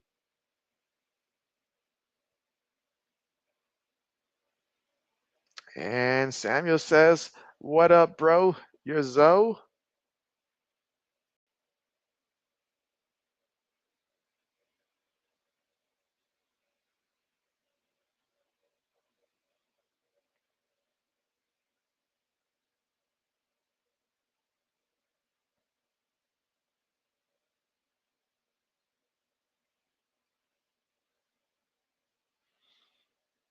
All right, just a reminder, JB will be live again tomorrow for the Giants and the Bills. You're probably thinking, what? JB covering the Giants and the Bills by his own choice? And so, yeah, I mean, we get to see the kid from Ole Miss go in there for the Giants, see what he's about, a rookie, and plus Buffalo Bills. I know that's Mike's team, so absolutely. So it says facts. And what up, Laney? In LA, let's see. Samuel says, hey, Zoe, good luck with the Vikings game this season. All right, and Carolina, ooh, is that a face mask or? I guess not. Again, the Browns are up 30-7 here in the fourth quarter with 5 minutes and 58 seconds left to go. Cleveland getting after it. And he says, what up, Laney and RC? He says, Giants and Steelers. You say Saints going to be looking crazy on passing on Sanders. Yeah, Giants, Steelers, and Saints, especially the Saints now, especially the Saints, because y'all went and drafted an old man at quarterback. Like, really? Who's doing your talent evaluations down there to where you guys felt that y'all was in a position to do that? I mean, yeah, that one left me scratching my head, and that's when I knew something was up. When he got past that point, that's when I knew something was up. Oh, but look at that. Speaking of something up, how about that running back staying head up on his feet there and bouncing outside for that first down? That's what you like to see. Again, 5 minutes and 42 seconds left to go here in the fourth quarter. The score maybe 30-7, but for these guys, they're fighting for roster spots, fighting for depth chart, fighting for playing time. There's so much on the line these last 5 minutes and 30 seconds here for these guys. So says, what up, Samuel? And he says, Dart is trash. Well, hey, he's on the Giants, so if he's going to stink it up, he's at the right place. All right, the running back bounces it outside again. All right, nice pick up there on the play. Defensive coaching staff loves to see the intensity there.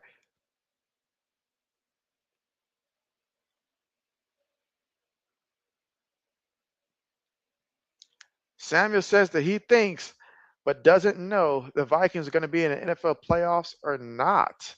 So he's thinking that it might be. I mean, I've got the Vikings making the playoffs here, unless it's like a bunch of severe injuries. But other than that, if they're just remotely healthy, they'll be a playoff team. Now, don't get Zoe started now. I see what you're trying to do, Sam. You're trying to get Zoe started. All right, 2nd and 6, get the completion. Goes out of bounds.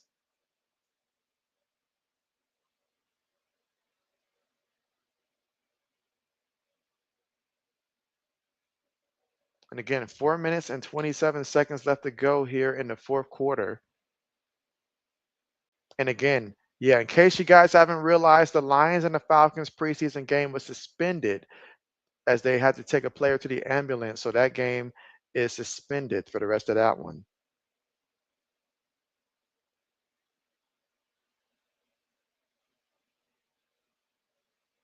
Oh, and great job there by the Browns defense to just clog that one, and he was not going anywhere.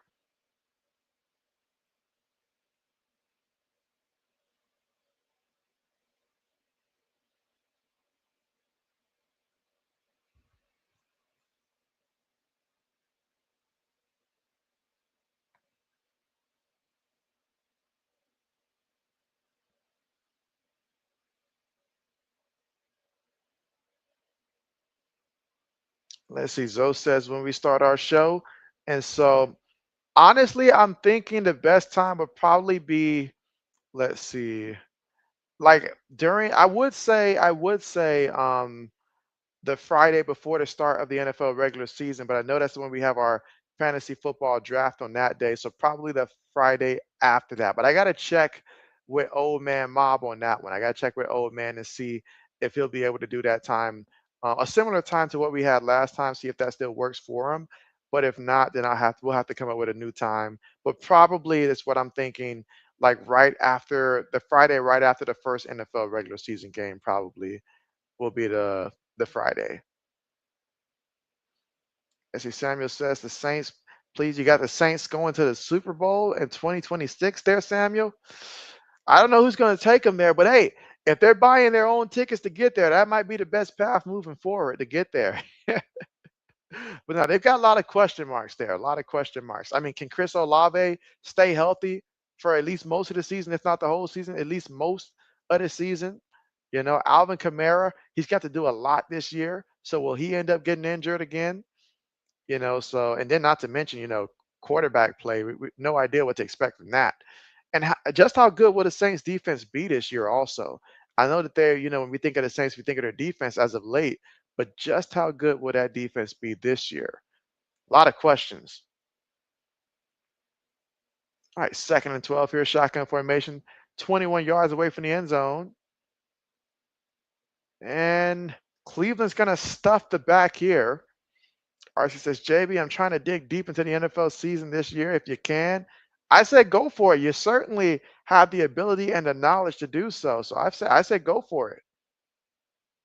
RC says WNBA, women's college basketball, be taking up a lot of time in sports. What time of the year, I guess, for you, RC, is when you have, I guess, your biggest break? Because that's one thing that I'm realizing, is that at some point throughout the year, I do need to have a point where it's like, all right, I take a break. Maybe not as long as the break I took this year, but there needs to be a time where I do schedule, time to take a break each year. So says bet. Samuel says the Chiefs versus the Saints is the Super Bowl in 2026. And so I can see the Chiefs getting there, but there's a lot of questions about the Saints. But I'll tell you what, though, if you are right about the Saints, you're probably in the 1%. And so that would give you the ultimate bragging rights to be able to say you said it first.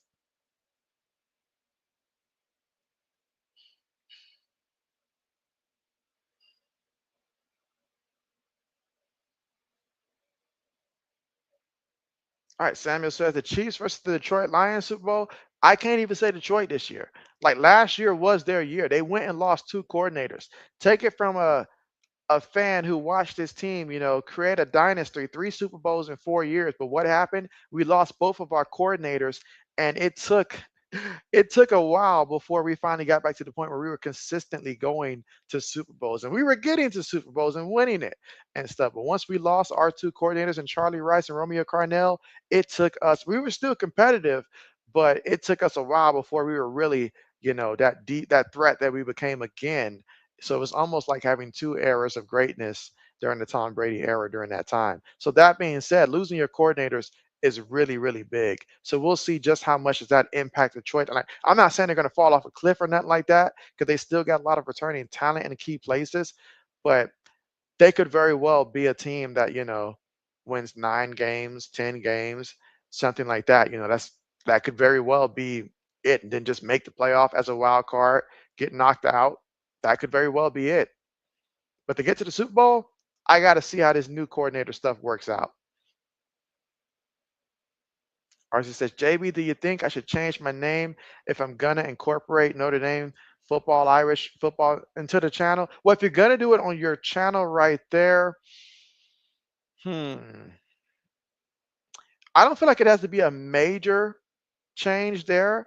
And first, I wouldn't even change it first until you get to the point where you're like, okay, I know for a fact that I want to consistently do it on this channel. Then once you make up that mindset there, then maybe instead of it ending in hoops, you just change it to like sports at the end, and then add something to where it's like towards the end, like and sports, something like that. Just something small like that would make a big difference.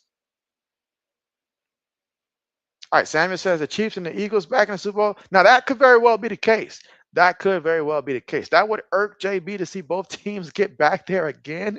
Not saying anything against the Eagles or anything like that, but to see the same matchup again, that might irk me a little bit. But right now, that's the matchup I would have to think. The Chiefs and the Eagles. Like that could be it if I had to project far out.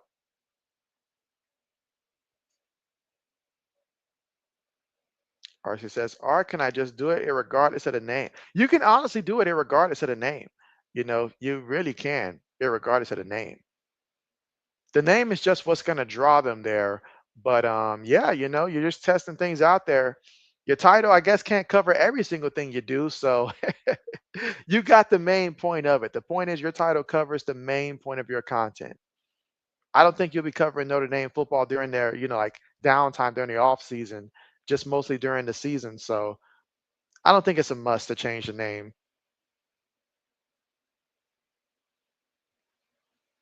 All right, so Carolina tacked on 3 more points there. So at a minute and 57 seconds left to go here in the game. This one is pretty much going to be wrapping up.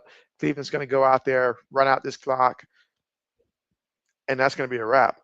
But you see Shador all smiles and his teammates, they're all around him. They support him. They like him. They want to see him get his chance. Because let's not forget now, Myles Garrett, he was asking to be traded until they offered him that money. And he's like, you know what? I'll continue to stay for that money. But yeah, I think he'll be happy if you put someone like Shador in there. It'll bring excitement to the team. Samuel says, "Oh no, Panthers Super Bowl 2026," and so nah, I don't think we have to worry about the Panthers getting to Super Bowl in 2026. Now JB could be wrong, but I don't think we got to worry about the Carolina Panthers there. Now, can they make the playoffs now? That depends on the development of their young guys, their young core. If they can pick up where they left off last year towards the end of that regular season and play that way the entire season, then I can see them getting in as a wild card, as a team that if you're, a team that's in that 3 or 4 spot or 2 spot, you're like, you know what? Maybe this isn't the team that we really necessarily want to play if we had to pick and choose. Because when things are rolling, they could be a tough out.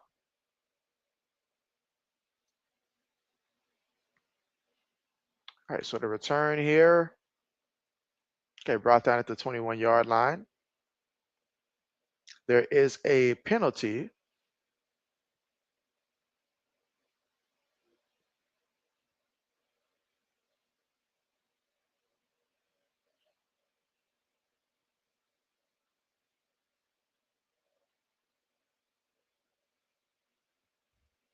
All right, a minute 52 left to go. And yes, JB will be going live again tomorrow for the Buffalo Bills and the New York Giants in that one.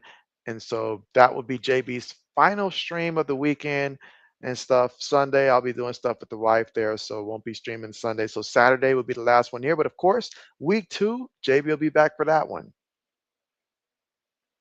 All right, Samuel says Cowboys versus the Rams Super Bowl. So well, both of those teams are NFC teams, so they would have to play in the NFC Championship game if it got to that point. But you mentioned the Rams, and the Rams right now with Matthew Stafford, I'm monitoring his injury. These teams, after what we saw last year with Christian McCaffrey and stuff like that, the 49ers not letting us know how bad the injury really was and stuff like that. So I'm like very cautious of anybody that's dealing with an injury.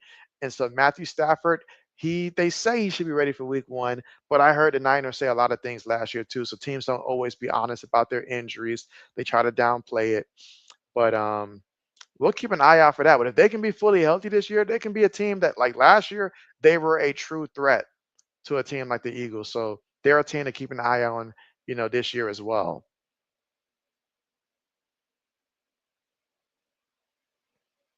All right, so Cleveland taking some knees here. So that means that this one's about to end. And Laney says, great stream, JB. Hopefully see you tomorrow and have a good night, everyone. You have a good night there. And again, happy birthday to your son. Make sure that he enjoys it. JB wishes that I was that age again, although I'm not that far removed. But yes, still a good year. So happy early birthday to him. And thanks for coming through. Have a good night. All right, 3rd and 12. Samuel says, good, great night, Laney. Laney says, thank you. You're welcome. All right, and that knee right there was the final knee. And so Lewis says, till next game, JB. And so, yeah, Lewis, we got to get you on a win streak. We know we like streaks, but we like win streaks. So we got to get you on that win streak next time. And it starts tomorrow, Lewis. It starts tomorrow. So, absolutely. But yeah, have a great night. Thanks for coming through. Appreciate everybody coming through here. You said 0-3 start, but you'll bounce back. What was your final record last year when it was all said and done, combined both college and NFL? Do you happen to know what your final overall record was? Because I know you did start off last year like 0-5. So what did you finish with? Samuel says, happy birthday to Laney's son. Yes. Yes, that'll be tomorrow there. So absolutely. If Laney comes through there, we'll definitely have to give him another happy birthday for sure. RC says JB is back and better than ever. And so, well, JB's trying to get there. JB's trying to get there. I notice my voice is still getting used to me projecting my voice again. So, but yeah, I'm excited and I'm just counting down till we get to the regular season, both for NFL and college football. But yeah, that's going to conclude the stream, though. Thanks again for coming through. Hopefully, see you guys again tomorrow for the Bills and the Giants. Sorry, the stream's already set up. And other than that, see you guys next time. Have a great night. And hey, it's a Friday night. Don't do anything that JB wouldn't do. See you guys next time.